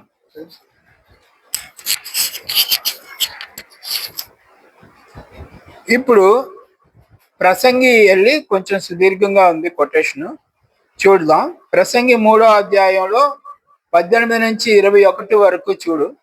నిదానంగా చదివయా, 18 నుంచి 21 వరకు. కాగా తాము మృగముల వంటి వారి అని నరులు తెలుసుకున్నట్లు దేవుడు వారిని విమర్శించినట్లును ఇలాగ జరుగుచున్నదని. తాము మృగముల వంటి వారమని నరులు తెలుసుకున్నట్లు అని రాశారు కదా. మనము మృగములు ఒకట? మనకి ఎంత ఇంటెలిజెన్స్ ఉంది, మనం ఏ స్థాయిలో మన జ్ఞానాన్ని పెంచుకున్నామో, మృగం ఎంత కాలమైనా మన రేంజ్కి రీచ్ అవుతుందా? సచిన అవదు. కానీ మరి అక్కడ లేఖనం ఏం రాశాడు? మనము మృగముల వంటి వారము అని రాశారు. ఎందుకు అలా రాశాడు? దీన్ని చూసి ఒక పాస్టర్ గారు నాకేం చెప్పాడంటే, కోతి నుండి మనిషి వచ్చింది కరెక్ట్ అండి, కోతికి దేవుడు జ్ఞానం పెట్టి మనిషిలాగా డెవలప్ చేశాడని ఆర్గ్యుమెంట్ చేశాడు నా దగ్గర. ఆయన కూడా మహామేధావి పాస్టర్ గారు, చాలా పవర్ఫుల్, మంచి సర్టిఫికెట్లు కలిగిన వాడు, 30 సంవత్సరాలు సీనియర్. ఆయన వాదించాడు. ఆయన ఈ వాక్యం చూసి మృగముల వంటి వారము అని రాశారు కదా, కాబట్టి మనం కూడా మృగమే, కాకపోతే దేవుడు మనకి ఎన్లైట్మెంట్ ఇచ్చాడు, తన ఆత్మను మనలో ప్రవేశపెట్టాడు, కాబట్టి మనం మనుషులం అయ్యామని వాదించాడు ఆయన. తర్వాత చదవండి సార్ మీరు. నరులకు సంభవించినది ఏదో అదే మృగములకు సంభవించును. నరులకు సంభవించినది ఏదో మృగాలకి సంభవిస్తుంది. ఏడు సంభవిస్తుంది? మనకేటుంది, ఆయనకి మరణం. అన్ని మృగాల కన్నా మనం హైలైట్ లోనే ఉన్నాం. ఒక్క విషయంలో మనం మృగాలతో సమానం, అదేదో చెప్తాడు, ఆయన చెప్తాడు. చదవండి సార్. వారికిని వాటికిని కలుగు గతి ఒక్కటే, నరులు చచ్చినట్లు మృగములను చచ్చును. అదండి, మృగాలు చచ్చిపోతే నరులు చచ్చిపోతారు. ఈ ఒక్క దగ్గరే మనము మృగాలు ఒకటి, మిగతా అన్నిట్లో మనం చాలా highlight. We are highly efficient, highly intelligent, smart people మనం. మృగాలు మనతో ఎప్పటికీ సామరస్యం అవుతాయి, అవునే అవ్వవు. కాబట్టి ఒక్కటే వాటికి మనకి కామన్ గా ఉండేది ఏంటంటే మరణం. కాబట్టి ఈ ఒక్క విషయంలోనే మనం క్లబ్ అవుతాం. ఇప్పుడు గమనించండి, ఇంకా ఉందండి, చదవండి ఒకసారి. సకల జీవులకు ఒకటే ప్రాణము, ఆ మృగముల కంటే నరులకేమీ ఎక్కువ లేదు. సకల జీవులకి ఒకటే ప్రాణం అనే దగ్గర అవి కూడా ఊపిరే పీల్చుకుంటున్నాయి, మనం కూడా ఊపిరే పీల్చుకుంటున్నాము. అది ప్రాణము, ద స్పిరిట్. ఆ ఊపిరి ఎక్కడి నుంచి వచ్చింది? మృగాలకైనా మనుషులకైనా దేవుని శక్తి అది. మన యానిమల్స్, మన పెట్ యానిమల్స్ చచ్చిపోతున్నాయి. దేవుని శక్తి ఉంటే అది బతుకుంటుంది, ఆ శక్తి లేకపోతే చచ్చిపోతుంది, పెట్ యానిమల్ అయినా. మనం కూడా అంతే, దేవుని దృష్టిలో అది మనము ఒకటే. ఎలాగ ఒకటో చూద్దాం. కానీ సమస్తమును వ్యర్థము, సమస్తము ఒక్క స్థలమునకే పోవును.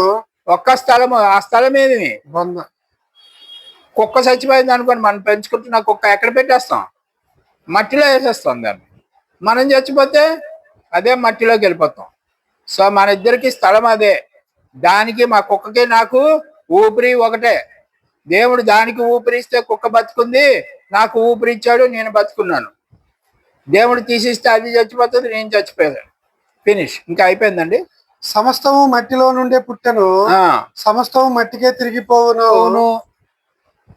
నరుల ఆత్మ పరమునకెక్కిపోవునో లేదో, మృగముల ప్రాణము భూమికి దిగిపోవునో లేదో ఎవరికి తెలియదు, ఎవరికి చెప్తాడు? కానీ ఇప్పటి వరకు మనం నేర్చుకున్న దాని ప్రకారం దేవుడు మృగాలకైనా మనుషులకైనా ఊపిరి ఇస్తాడు. ఆ ఊపిరి తీసేసిన రోజున ఆ మృగమైనా చచ్చిపోతుంది, మనమైనా చచ్చిపోతాం. ఆ రెండింటికి ఏం తేడా లేదని క్లియర్ కట్ గా ఆ వాక్యం చెప్తుంది. ఇప్పుడు అసలు పాయింట్కి వద్దాం.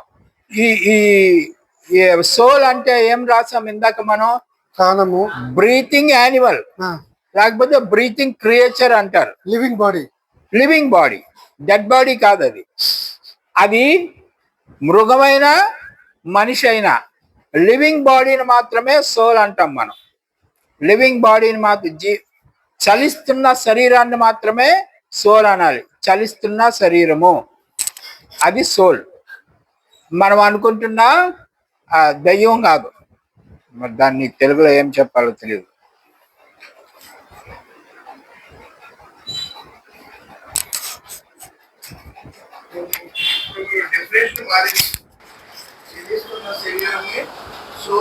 కరెక్ట్,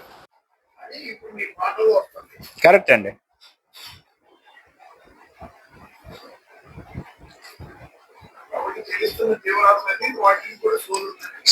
సోల్ ఉండడం కాదు, దే దెమ్సెల్ఫ్ ఆర్ సోల్స్. చలిస్తున్న ప్రతి శరీరం is called a soul as per లేఖనం. అందుకే సోల్ కి రక్తం ఉంటుందని చదివాం ఇందాక మనం.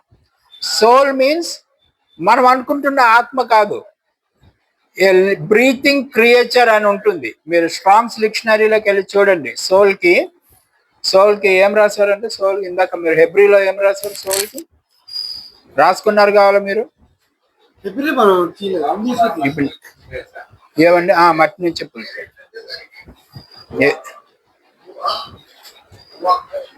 అది గ్రీక్ అనుకుంటాను, నేను చూస్తాను. సోల్ కి హెబ్రూలో నఫీష్ అని రాశారు. ఈ నఫీష్ అనేది మీరు స్ట్రాంగ్స్ డిక్షనరీలో చూస్తే బ్రీతింగ్ క్రియేచర్ అని ఉంటుందండి. Breathing creature. ఆ బ్రీతింగ్ క్రియేచర్ అంటే చలిస్తున్న జీవి. చలనం లేని జీవిని నఫీష్ అనగలడానికి వీల్లేదు. చలిస్తున్న జీవి. రువా అంటే జీవి కాదు, స్పిరిట్ కి రువా అని రాశారు ఆ హీబ్రూలో. అది జీవి కాదు, it is a power, wind, గాలి అని ఉంటుంది. మీరు ఇందాక ఆత్మ శరీరం అని చెప్పింది రువాలోకి వస్తుంది సార్. అది ఆ సబ్జెక్ట్కి వెళ్ళినప్పుడు చెప్తాను.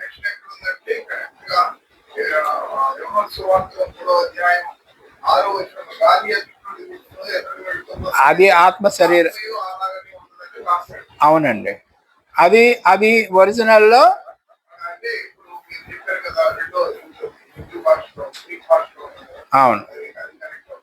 అవును, న్యూమా. ఓకే, ఇది చూడండి. ఇప్పుడు ఈ కొటేషన్ మీకు క్లియర్ అయిపోతుంది, డోంట్ వరీ. కీర్తన 139 కీర్తన 14 వచనం చదివయ్యా ఒకసారి. 139 నీవు నన్ను కలగజేసిన విధము చూడగా భయమును ఆశ్చర్యమును నాకు పుట్టుచున్నవి. అందును బట్టి నేను నీకు కృతజ్ఞతాస్తుతులు చెల్లించుచున్నాను. నీ కార్యములు ఆశ్చర్య కార్యములు, ఆ సంగతి నాకు బాగా తెలిసి ఉన్నది. My soul knows right well, my soul knows right well అన్నాడు కదా. నీ కార్యములు ఆశ్చర్య కార్యములు తర్వాత ఒక మాట ఉంది చూడండి.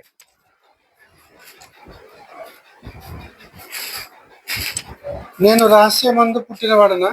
కాదు కాదు, ముందే ఉంటుంది. అయితే ఆ సంగతి నాకు బాగుగా తెలిసి ఉన్నది. నాకు తెలిసి ఉన్నది అన్నాడు కదా. నాకు తెలిసి ఉన్నది, నాకు బాగుగా తెలిసి ఉన్నది. ఇంగ్లీష్ లో ఏం రాశారు?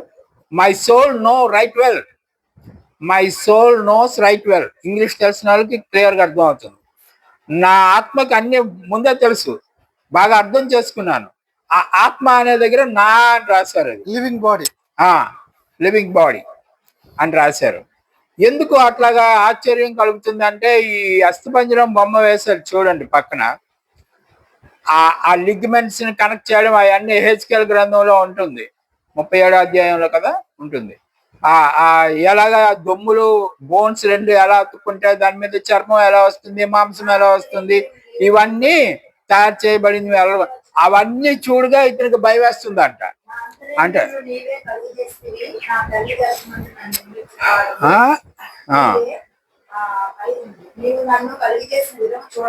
అవును,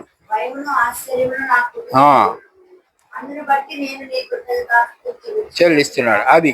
కాబట్టి ఇక్కడ మనం తెలుసుకోవాల్సిన సోల్ నోస్ వెల్ అనే దగ్గర నా ఆత్మ బాగుగా ఎరిగి ఉన్నది, నువ్వు నన్ను ఎలా తయారు చేసావు అని చెప్పి రాసే దగ్గర వాళ్ళు సోల్ అనే మాట వాడారు. అది మనం పాయింట్అవుట్ చేద్దాం.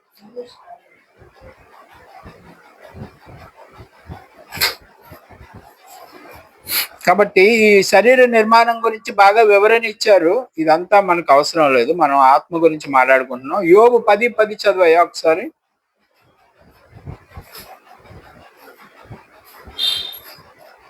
ఒకడు పాలు పోసినట్లు నీవు నన్ను పోసితివి కదా, జున్ను గడ్డ ఒకడు పేరబెట్టినట్లు నీవు నన్ను పేరబెట్టితివి కదా. చూడండి ఆ మాట మీనింగ్ ఏంటంటే, ఈ బోన్స్ అవి ఉన్నాయి కదా స్క్రీన్ లో చూడండి. ఆ బోన్స్ వాటి పేర్లు రాశారు. హ్యూమరస్ అని, స్కాపులా అని రకరకాల పేర్లు రాశారు. అవి మెడికల్ టెర్మినాలజీ. ఇవి ఎంతో గట్టిగా అంటే, మెయిన్ మన టై బోన్ ఒకటి, ఈ జబ్బా, ఇవన్నీ చాలా స్ట్రాంగ్ ఉంటుంది. ఇంత స్ట్రాంగ్ గా మనకి తయారు చేసినప్పుడు అమ్మ కడుపులో మనకి ఇంత స్ట్రాంగ్ ఉండదు.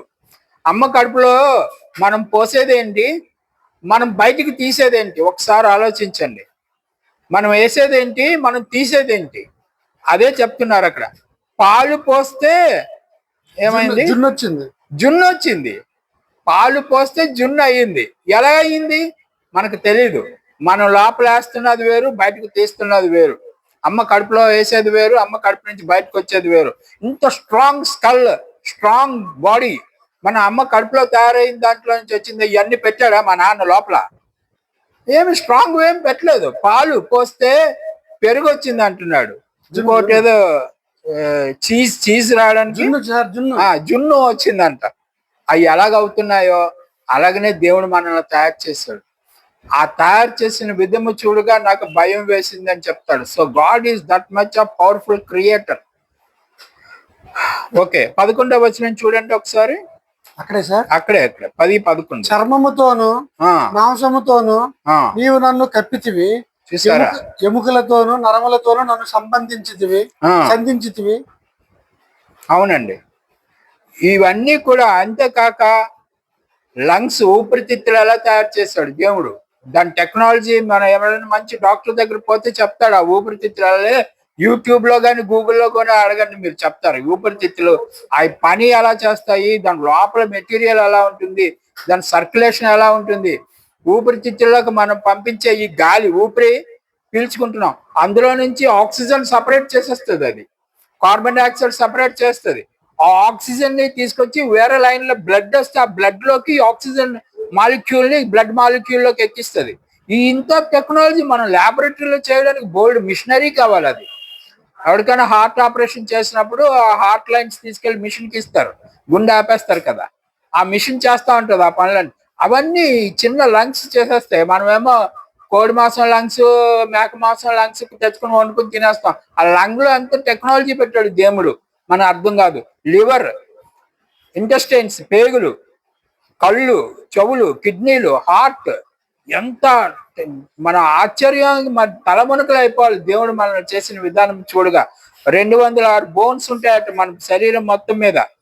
ఓకే, తర్వాత అన్నిటికన్నా పవర్ఫుల్ బోన్ ఫీమర్ బోన్ అంటే ఇది అనుకుంటాను. ఇప్పుడు మీరు చెప్పింది ఏదంటే అది ఫీమర్ బోన్. అన్నిటికన్నా చిన్న బోన్ చెవులో ఉంటుందంట. దాన్ని ఏదో చెవు వెనక, కన్నబేరు వెనకాల ఉంటుందంట.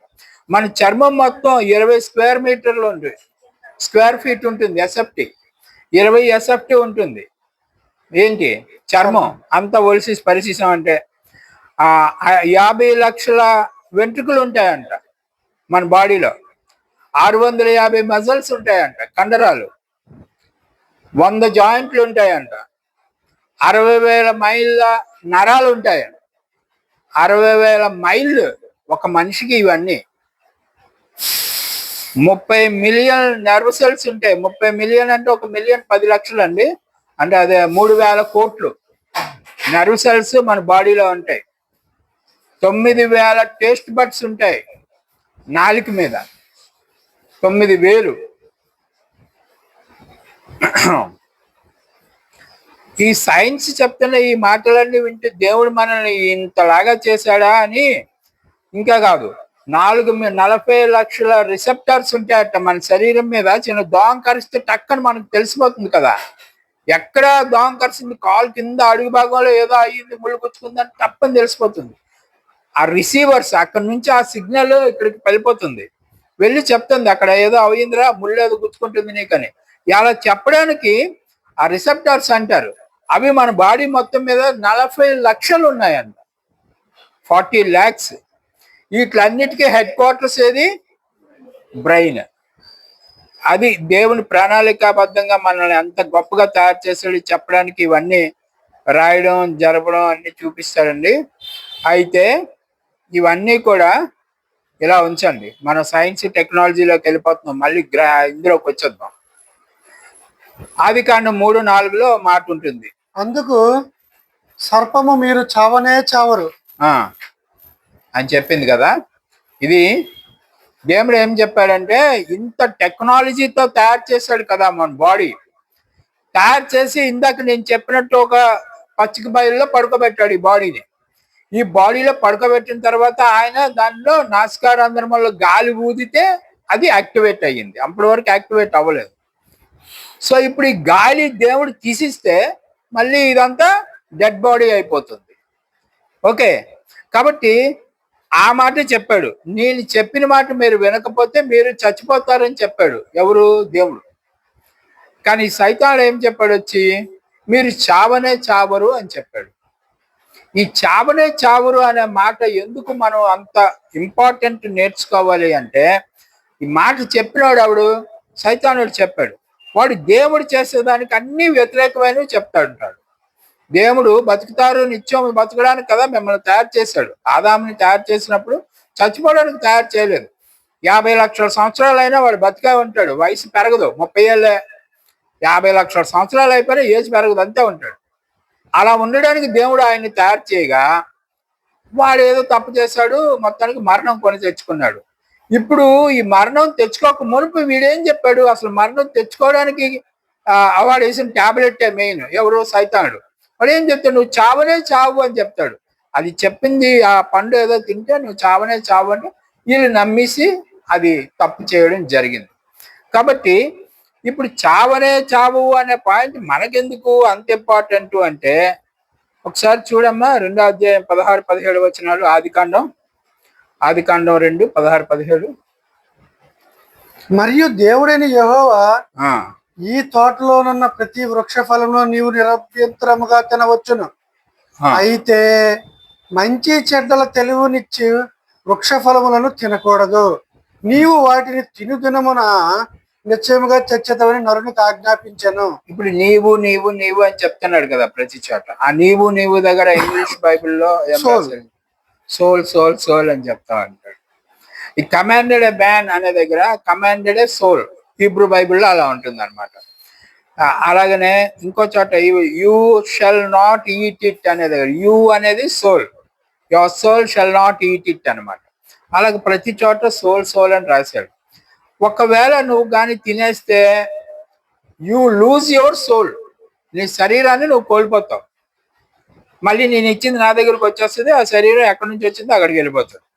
ఈ శరీరం అనగా సోల్ అనే మాట మీకు అర్థం అవ్వడం కోసమే వీళ్ళు ఇన్ని కొటేషన్లు ఇస్తున్నారు. ఎందుకంటే ఒకసారి ఇందులోకి ఈ వెలుగులోకి మీ బ్రెయిన్ వచ్చిన తర్వాత మళ్ళీ వెనక్కి వెళ్ళిపోకూడదు ఏదో కారణాలను బట్టి. ఇలా సార్ ఎక్కడికి వెళ్ళిపోయాడు మళ్ళీ సరైన దగ్గరికి రాలేదు. This is the way testimony of the God in the garden of Eden. ఏదైనా తోటలో దేవుడు ఇచ్చిన సాక్ష్యం ఇది. 99.9 believe Satan is decisively that the testimony of God.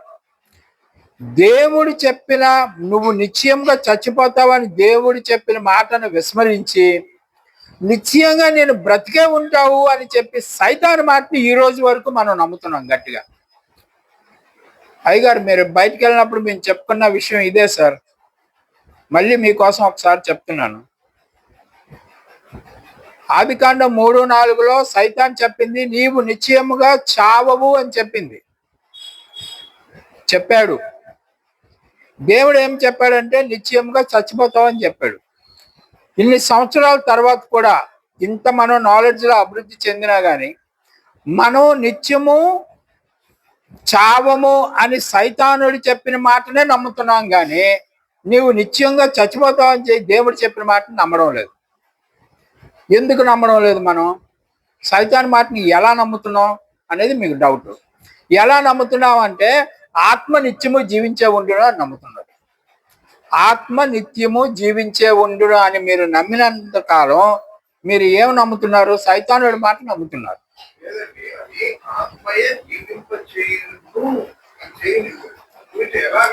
ఇప్పుడు కాండంలో ఆన్ చేస్తారా? ఎక్స్ప్లెనేషన్ కదా ఇవ్వండి సార్. లివింగ్ సోల్ అని చెప్పిన ఆది కాండంలోది ఇప్పుడు మనం చెప్తున్నాం. లివింగ్ సోల్ మీన్స్ జీవించుచున్న ఆత్మ అని రాయబడింది తెలుగు బైబిల్లో. లివింగ్ సోల్ మీన్స్ జీవించుచున్న ఆత్మ, బట్ ఇట్ ఈస్ జీవించుచున్న శరీరము. అది కరెక్షన్. ఆ కరెక్షన్ మీద మీరు కాన్సన్ట్రేట్ చేస్తే ఇది మీకు అర్థమవుతుంది. పాయింట్, నాసికారంధ్రములలో గాలి ఊదుగా నరుడు జీవించు ఆత్మ ఆయను. ఆ నరునికి మరణం ఉన్నది అని చెప్పాడు దేవుడు. ఆ నరునికి మరణము లేదు అని సైతానుడు చెప్పాడు. ఆ నరునికి జీవింపజేయు ఆత్మ అంటున్నారు కదా. జీవింపజేయు ఆత్మ నీ ముక్కులో గాలి ఊదబట్టి నువ్వు జీవిస్తున్నావు. నీవు జీవాత్మ, ఆయన పరమాత్మ. ఈ జీవాత్మ అంటే లివింగ్ బాడీ. ఈ లివింగ్ బాడీకి మరణం ఉన్నది, అది చెప్తున్నారు. లివింగ్ బాడీకి రక్తం ఉన్నది, అది చెప్తున్నారు. మీరు ఎత్తుకుంటున్న సబ్జెక్టు పునరుద్ధానంలో యేసు ప్రభు పొందుకున్న ఆత్మ గురించి మాట్లాడుతున్నారు. ఈ ఆత్మ మనకు అర్థమైతేనే ఆ ఆత్మ దగ్గరికి వెళ్ళి మాట్లాడడానికి అవుతుంది. కాబట్టి ఇది బేసిక్ ఆత్మ. జీవించు ఆత్మ అని ఆది కాండంలో చెప్పింది ఏదో మనం క్లియర్ కట్ గా బుర్రకెక్కించుకోవాలి. ఎక్కించుకుంటే ఆ జీవించు ఆత్మకు నిశ్చయంగా మరణం ఉన్నది. ఎందుకంటే దేవుడే చెప్పాడు ఆ మరణం ఉన్నదని చెప్పి. సైతానుడు ఏం చెప్పాడంటే మరణం లేదని చెప్తున్నాడు. తాను మరణం లేదని చెప్పిన ఆ సత్యాన్నే మనం ఈ రోజుకి నమ్ముతున్నాం. మీరు కూడా అదే నమ్ముతున్నారు కాబట్టి ఆర్గ్యుమెంట్ అవుతుంది. కాబట్టి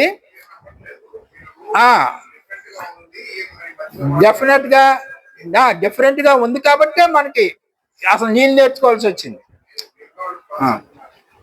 కాబట్టి ఇప్పుడు పాయింట్ ఏంటంటే స్క్రీన్ మీద చూడండి.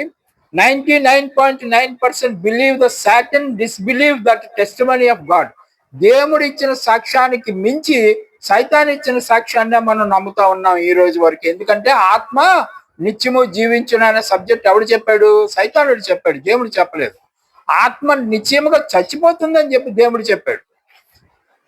సైతాడు ఏం చెప్పాడు? చావదని చెప్పాడు. మనం అదే నమ్ముతున్నాం. ఎందుకు నమ్ముతున్నాం అంటే ఆత్మ నిత్యము జీవించును ఆత్మ చచ్చిపోయి మనిషి చచ్చిపోయినాక ఆత్మ పరలోకం వెళ్ళిపోతుంది, దేవుడి దగ్గరికి వెళ్ళిపోతుంది, దేవుడి దగ్గర కూర్చుంటుంది ఆత్మ, అట్లాగ అనుకుంటున్నాం.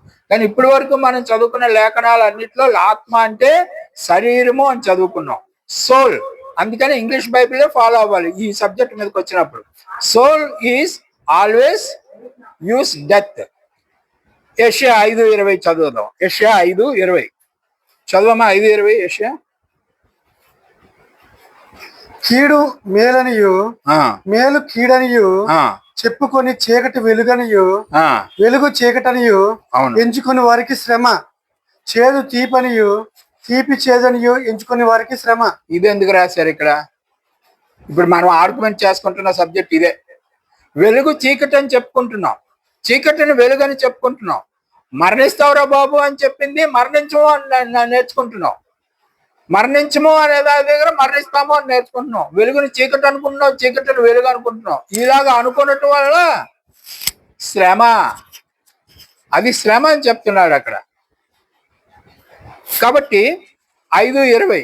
కాబట్టి లేఖనం ఎట్లాగుందో దాన్ని అలాగనే అర్థం చేసుకోవాలి తప్పించి దీనికి మన సొంత ఇంటర్ప్రిటేషన్ ఇవ్వడానికి వీల్లేదు. లేఖనం ఇంకొక లేఖనానికి ఇంటర్ప్రిటేషన్ చేస్తే దాన్ని మనం ఫాలో అవుదాం. మన సొంత బ్రెయిన్తో దీన్ని ఇంటర్ప్రిట్ చేయడానికి వీల్లేదు. రైట్. ఇప్పుడు ఎక్లీషియాస్ ప్రసంగి 3:11కి వెళ్ళండి సార్.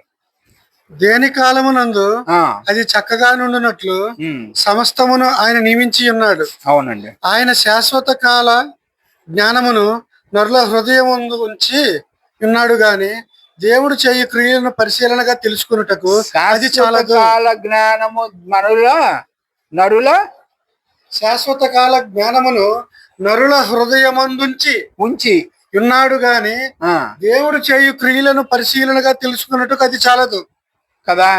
మన జ్ఞానం పెట్టాడు దేవుడు, తెలుసుకోమంటున్నాడు. శాశ్వత కాల జ్ఞానం అంటే అప్పుడు ఆదాం దగ్గర నుంచి ఇప్పుడు ఉన్నది, భవిష్యత్తులో ఉండే కాలం వరకు ఉన్న జ్ఞానం అంతా మనలో పెట్టాడు. కానీ దాన్ని మనం తీసుకోవడానికి కెపాసిటీ సరిపడం లేదు. ఎందుకు సరిపడం లేదు? మన దగ్గర ఉన్న ఈ ప్రభావం, మన రియల్ ట్రూత్ లోకి మనం వెళ్ళడానికి సంశయిస్తున్నాం. ఎందుకంటే ఆల్రెడీ మన బ్రెయిన్ అంతా వెళ్ళిపోయింది. అందువల్ల మనం వెనక్కి రావడానికి చాలా కష్టపడుతున్నాం. వరల్డ్ ఇన్ దేర్ హార్ట్స్, వాళ్ళ హృదయంలో ప్రపంచంలో ఉన్న పోకడలన్నీ మన బుర్రలోకి వెళ్ళిపోయాయి. కాబట్టి లేఖనాలు ఎక్కడం లేదు. ఎందుకంటే వాటిని తీసి దీన్ని ఎక్కించుకోవడం చాలా కష్టం. ఇప్పుడు వరకు ఆత్మ అంటే నిత్యము జీవించే ఉంటుందండి. ఆత్మకు మరణం ఎక్కడుందని నేను కూడా చిన్నప్పటి నుంచి అయ్యే సబ్జెక్టులు నేర్చుకున్నాను, అదే అనుకున్నాను. కానీ లేఖనంలోకి వెళ్ళేసరికి ఎంతో కష్టమైంది అందులోంచి ఇందులోకి ఎక్కడానికి. కానీ ఇది వర్డ్ ఆఫ్ గాడ్. దేవుడు మనకి ఏం చెప్పాడో అది ఇక్కడ రాసింది. లోకం ఏం చెప్పింది దానికి బేసిక్స్ ఏమీ లేవు. ఒక్కొక్క మతంలో ఒక్కొక్కటి ఉంటుంది. వాళ్ళు ఆ స్టోరీలు చెప్పారు, ఆ స్టోరీల ప్రకారం సినిమాలు తీశారు, ఆ టీవీ సీరియల్ ఉంటాయి, వాటిని మనం చూస్తున్నాం. నా మనవరాలు కూడా రోజు దెయ్యం సినిమాలే చూస్తుంది టీవీలో. అదే అప్పుడు దానికి అది నా అయ్యేసరికి దానికి ఏమవుతుంది? దెయ్యం అంటే టీవీ సీరియల్లో ఉన్నది దెయ్యం, దానికి మరణం లేదు. చచ్చిపోయినా కానీ మళ్ళీ లేచి మాట్లాడుతూ ఉంటుంది. దేవుడు ఏం చెప్పాడు? నిశ్చయముగా మరణిస్తావు. There is no more resistance. మీరు చచ్చిపోయిన తర్వాత మీకు బ్రతకలేదు ఇంకా. అందుకనే కదా అంతా దేవుడు దేవుడు దేవుడు అనుకునేది. మళ్ళీ నువ్వు బ్రతకాలంటే నేను ఉండాలా అంటున్నాడు దేవుడు. నన్ను విస్మరిస్తే మీకు జీవం లేదు. వెళదాం. 3:11 ఎక్లీసియాస్ చదివేయండి. ప్రసంగి 3:11. అదే దేని కాలమునందు అది చక్కగా నుండినట్లు ఓకే. సమస్తమును. కాబట్టి మనం వెలుగులో ఉండాల్సింది వెలుగులోనే ఉండాలి, చీకట్లోకి వెళ్ళకూడదు. చూడండి ఇప్పుడు 9:4కి వెళ్ళండి. ప్రసంగి 9:4. బ్రతికి ఉండి వారితో కలిసి మెలిసి ఉన్న వారికి ఆశ కలదు. చచ్చిన సింహం కంటే బ్రతికి ఉన్న కుక్క మేలు కదా కదా అంటాడు. సింహం బ్రతికి ఉంటుండగా ఎంత పవర్ఫుల్ గా ఫీల్ అవుతుంది. అడవికి రాజు అంటారు. బబులోన్ రాజు కూడా సింహంతో పోల్చాడు. ఈవెన్ యేసు ప్రభువుని కూడా సింహంతో పోల్చాడు. యూదా గోత్రపు కొదమ సింహం అంటాడు. అంత అంటే సింహంకి ఎంత పవర్ చెవుడు. దాని గురించి ఆ సింహం అనే జంతువు గురించి ప్రసంగి రాస్తాడు. బతుకున్న కుక్క బెటర్ అంటాడు చచ్చిపోయిన సింహం కన్నా. అంటే ఒక మనిషి చచ్చిపోతే వాడు ఎందుకు పనికిరాడు? Useless. Because he doesn't have a power of God. Power of God is our breath. మన ఊపిరే దేవుని శక్తి. అది లేనప్పుడు నేను సింహం అయినా కుక్కతో సమానం. రైట్? అది అంచేత ఇంకొకటి చూడండి, 5, 6 వచనాలు చూడండి సార్. బ్రతికి ఉండేవారు తాము చత్తురు అని ఎరుగుదురు, ఆ అయితే చచ్చిన వారు ఏమీ ఎరగరు. అది కదా, చచ్చిపోయినాడు ఏమీ ఎరగడు. గమనించండి, ఆత్మ నిత్యము జీవించే ఉంటే, ఇప్పుడు మా నాన్న ఆత్మ నిత్యము జీవించే ఉంటే మా అబ్బాయి మైకెట్టుకుని ప్రసంగాలు చేస్తున్నాడని చాలా సంతోషిస్తాడు. కానీ అతడికి ఏమీ తెలియదు.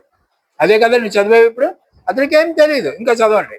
అయితే చచ్చిన వారు ఏమీ ఎరగరు, ఆ వారి పేరు మరవబడి ఉన్నది, ఆ వారికి ఇక ఏ లాభమును మీ కలగదు. ఎవరికైనా మా నాన్న పేరు తెలుసా? తెలియదు కదా. ఎందుకు తెలుస్తుంది? చచ్చిపోయాడు కదా, ఎప్పుడో 30 ఏళ్ళ క్రితం చనిపోయాడు ఆయన. మీకు ఎలా తెలుస్తుంది? మీకు తెలియని అవసరం లేదు. ఒకవేళ నేను చెప్పినా మీరు మర్చిపోతారు బయటకు వెళ్ళేసరికి. చచ్చిపోయిన వాడి పేరు వెంటనే మరవబడుతుందని రాశారు లేఖనంలో. ఓకే. వారిక ప్రేమింపరు, ఆ పగ పెట్టుకొనరు, ఆహా. అసూయపడరు. పగ పెట్టుకొనరు, అసూయ పడరు. ఆడు ఊరేసుకుని చచ్చిపోయాడండి, వీళ్ళు ఈడే దానికి కారణం అండి, ఆడు దెయ్యమై వచ్చి ఈయన చంపేశాడండి అని చెప్తా ఉంటారు మనకు స్టోరీలు. ఆడి పగ పెట్టుకొనడు, ఆడి జ్ఞాపకం ఉండదు, ఆడికి ఏమీ తెలియదు. ఇంకా ఆడు చచ్చిపోయి లెగిసి వచ్చి ఈయనేం చంపుతాడు? ఇవి మనం సినిమాల్లో చూస్తాం, అవి నమ్ముతాం. లేఖనం నమ్మం. లేఖనం ఏం చెప్తుంది? 3:2 ఉంది కదా, చావనే చావరు. అది దాన్ని బట్టి ఆది కాండంలో అబద్ధం చెప్పింది కదా సైతానుడు, అది నమ్మి మనం ఇవన్నీ నమ్ముతున్నాం. చచ్చిపోయినాడు దెయ్యం వచ్చిందంటే, వీళ్ళని పీడించిందంటే, లాన్ని అలా చేసిందండి, వీళ్ళని ఎలా చేసిందండి, వీళ్ళ హాని చేశారండి, వాడు వచ్చి వీళ్ళని చంపేశాడండి, ఇవన్నీ చెప్తా ఉంటాం. అక్కడ ఏం చెప్తుంది లేఖనం? వాళ్ళకి మెమరీయే ఉండదు. వాడు మనం గొప్ప అయ్యామో పేదోడిని అయిపోయానో నేను మా నాన్నకి తెలియదు.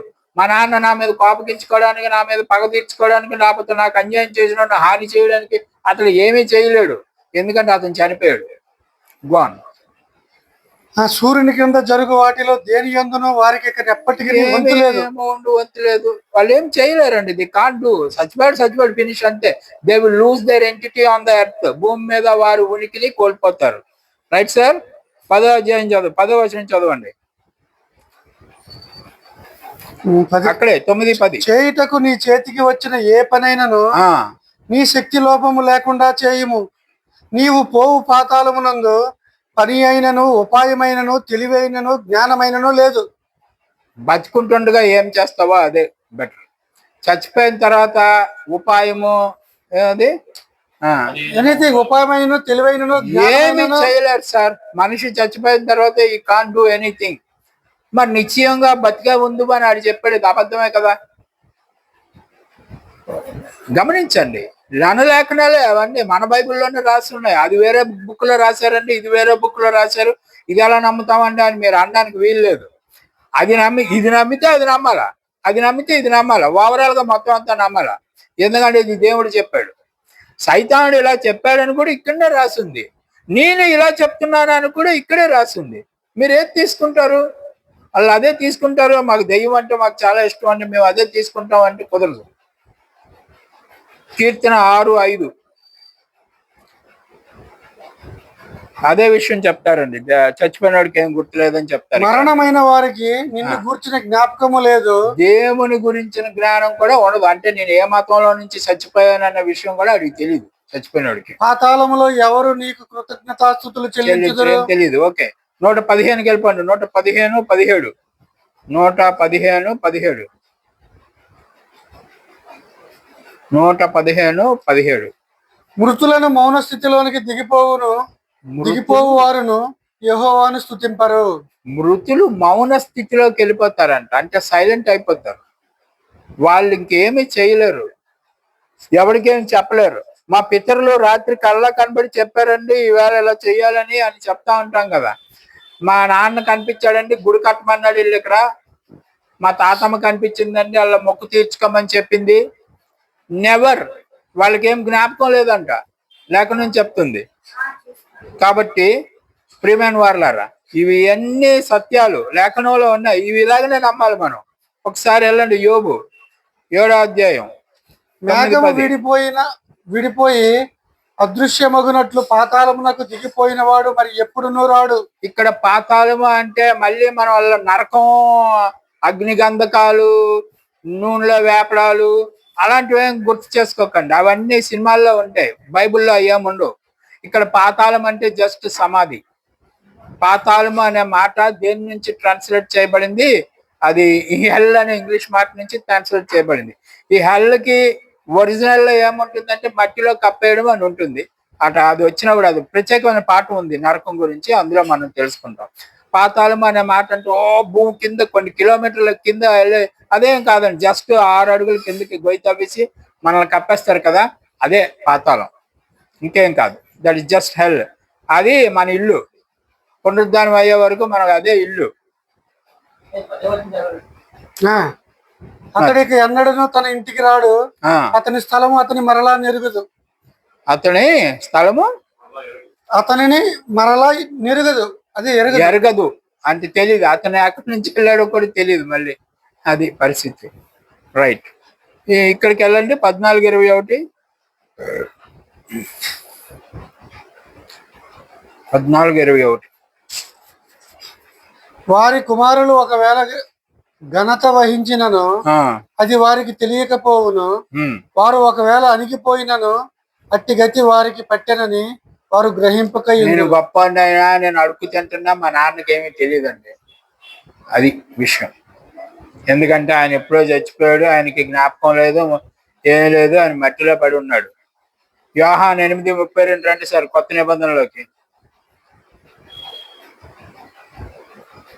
సత్యము మిమ్మల్ని విడుదల చేస్తుంది అని చెప్తాడు కదా. సత్యము మిమ్మల్ని స్వతంత్రులుగా చేయను అని చెప్పగా, సత్యమేమి ఇప్పుడు మనం మాట్లాడుకున్నది సత్యము.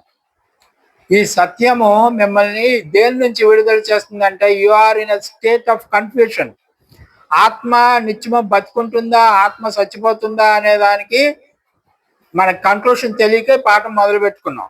ఇప్పుడు మనకి ఆత్మ అంటే చచ్చిపోతుంది, సోల్ చచ్చిపోతుంది. ఆత్మ అంటే మళ్ళీ మీరు స్పిరిట్ వేరు, సోల్ వేరు, ఇంగ్లీష్లోనే చెప్తాను. సోల్ చచ్చిపోతుంది డెఫినెట్ గా అనే కన్క్లూషన్కి మీరు రావడం వల్ల మీరు ఈ కన్ఫ్యూషన్, స్టేట్ ఆఫ్ కన్ఫ్యూషన్ నుంచి విడుదల చేయబడతారు. ఎందుకంటే ఈ విషయంలో మనం అనేకమైన తర్జన భర్జనలు చేసుకుని, బుర్రలు పీకేసుకుని, జుట్టు పీక్కుని ఒక కన్క్లూషన్కి రాలేక, ఈ అయ్యగారు ఎలా చెప్తారు, ఆ అయ్యగారు అలా చెప్తారు, ఆ బుక్లో అలా రాసింది, ఈ మతంలో ఎలా చెప్పాడు, ఈ అన్నిటి నుంచి మన లేఖనాలు మనల్ని విడుదల చేసాయి. ఆత్మ అంటే ఏంటో క్లియర్ కట్ గా చెప్పే, body plus God's breath is equal to soul. ఎప్పుడైతే సోల్ చచ్చిపోయిందో, గాడ్స్ బ్రీత్ బయటకు వెళ్ళిపోతుందో, సోల్ చచ్చిపోతుంది, డెడ్ బాడీ మిగిలిపోతుంది. ఆ డెడ్ బాడీ మట్టిలోకి వెళ్ళిపోతుంది, కొన్నాళ్ళకి అది ఏటి ఉండదు, ఏమి జ్ఞాపకం ఉండవు వాళ్ళు మట్టిలో ఉన్నంతసేపు. కమాన్ నెక్స్ట్, ఈ పాయింట్కి వచ్చేసరికి మనకి సౌలు గారు గుర్తొస్తారా? ఇప్పుడు మనం చెప్పిన దాని కన్క్లూషన్కి వెళ్ళేసరికి సౌలు గుర్తొస్తాడు. ఎందుకంటే సౌలు దయ్యాల గురించి, వాటి గురించి నిషేధిస్తాడు వాళ్ళ దేశంలో. ఆత్మలు వచ్చి ఆత్మలు మాట్లాడడం అవన్నీ, అది చాలా పెద్ద స్టోరీ ఉంటుంది. 28వ అధ్యాయం 7 నుంచి 19 వరకు మీరు ఇంటికి వెళ్ళాక చదువుకోండి. అది చెప్పినప్పుడు మీకు ఏం అర్థం అవుతుందంటే, అది మామూలు చెప్పేస్తాను స్టోరీ, మీరు ఇంటికి వెళ్ళి అలాగనే చదువుకుంటారు కదా. సౌల్కి ప్రవక్తలు ఎవరు ఉండరు ఏదో ఇన్స్ట్రక్షన్స్ ఇవ్వడానికి. అప్పుడు సోది చెప్పే వాళ్ళు ఉంటారు కదా, వాళ్ళ దగ్గరికి వెళ్ళి ఆత్మల్ని పిలవమంటాడు బయటికి.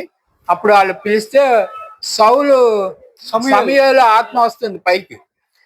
ఈ స్టోరీ మీకు గుర్తొచ్చి ఉంటుంది ఇప్పటికి. ఎందుకంటే ఇప్పటి వరకు మన పాఠంలో ఏం చెప్పామంటే, సౌల్ చచ్చిపోతే ఇంకేం ఉండదు, చచ్చిపోయాడు ఇంకంతే, అడిగే జ్ఞాపకం ఉండదు, అది ఉండదు, ఇది ఉండదు అన్ని నేర్చుకుంటే మన బ్రెయిన్ లో వెలిగే బల్బ్ ఏంది మరి. అలాంటప్పుడు సమయంలో అలా బయటకు వచ్చాడు, అప్పుడు పిలిస్తే బయటకు వచ్చాడు కదా.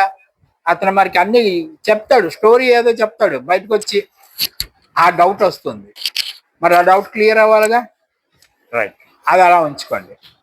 ఇంకొక డౌట్ దగ్గరికి వెళ్దాం. ఇది ఇంకొక డౌట్ ఏంటంటే, మత్తయి 17వ అధ్యాయంలో 1 నుంచి 3 వరకు ఒక స్టోరీ ఉంటుంది. అక్కడేముంటుంది, కొండ మీద యేసు ప్రభు వారు ట్రాన్స్ఫిగరేషన్ జరుగుతుంది, రూపాంతరం జరుగుతుంది యేసు ప్రభుకి. ఆ ట్రాన్స్ఫిగరేషన్ లో మోషే ఒక పక్క, ఏలియా ఒక పక్క నిలబడతారు. మీకు అందరికి క్రైస్తవులకు కాబట్టి మీకు తెలిసి స్టోరీలు, అందుకే చెప్పుకొని వెళ్ళిపోతున్నాను, టైం ఎకానమీ అవుతుంది. ఈ ట్రాన్స్ఫిగరేషన్ లో మోషే ఒక పక్క, ఏలియా ఒక పక్క కనబడతాడు. ఈ ఆత్మలు లేనప్పుడు, చచ్చిపోయిన వాళ్ళు ఏమీ చేయలేనప్పుడు, చచ్చిపోయిన వాళ్ళు ఇంకా ఉనికి కోల్పోయినప్పుడు, వీళ్ళిద్దరు చచ్చిపోయారు కదా. యేసు ప్రభు వచ్చిన నాటికి మోషే చచ్చిపోయాడు, ఏలియా చచ్చిపోయాడు. వీళ్ళిద్దరు ఎలాగొచ్చి పక్కన నిలబడ్డారు అనే డౌట్ రావాలి. డెఫినెట్గా అది కూడా క్లియర్ అవ్వాలి. ఇందాకదేం క్లియర్ అవ్వాలి? సమయాలు ఆత్మ బయటకు ఎలాగొచ్చిందో క్లియర్ అవ్వాలి. ఇక్కడేమొచ్చి మోషే ఏలి ఆత్మలు ఎలా బయటకు వచ్చాయో క్లియర్ అవ్వాలి. ఇదల్లా పోయి లాజరు ధనవంతుడు స్టోరీ ఉంది కదా, లాజరు ఏమో అబ్రహాం రొమ్ముకి వెళ్ళిపోతాడు, ధనవంతుడు ఏమో మంటల్లో కాలిపోతాడు. వీడు చచ్చిపోయినోడు ఎక్కడికి ఉండడు, వాడు ఉనికి లేదని నువ్వు చెప్పేటప్పుడు వీడెవడురా బాబు, వీడు మంటలో కాలిపోతున్నాడు కదా, నోట్లో ఒక చుక్క నీళ్ళు పోయమన్నాడు కదా, అది అన్నా ఎలాగా? మరి దానికి నీ సమాధానం ఏంటని మీరు నన్ను అడగాలి కదా. అడగకపోతే మీరు వింటం లేనట్టు లెక్క. డెఫినెట్గా ఈ 3 సబ్జెక్టులు మీరు నన్ను క్వశ్చన్ చేయాలి. క్వశ్చన్ ఎప్పుడు చేస్తారంటే ఇప్పుడు కామన్ అనేసరి పాఠంలో, నెక్స్ట్ పాఠంలో అవన్నీ క్లియర్ అయిపోతాయి. రైట్? అంచేత దేవుడు మీ అందరినీ దీవించిన గాక. వచ్చే శనివారం మళ్ళీ మనం కలుసుకుని మిగతా సబ్జెక్ట్స్ పార్ట్ 2లో ఈ క్లారిటీ అంతా మనం పొందుకుందాం.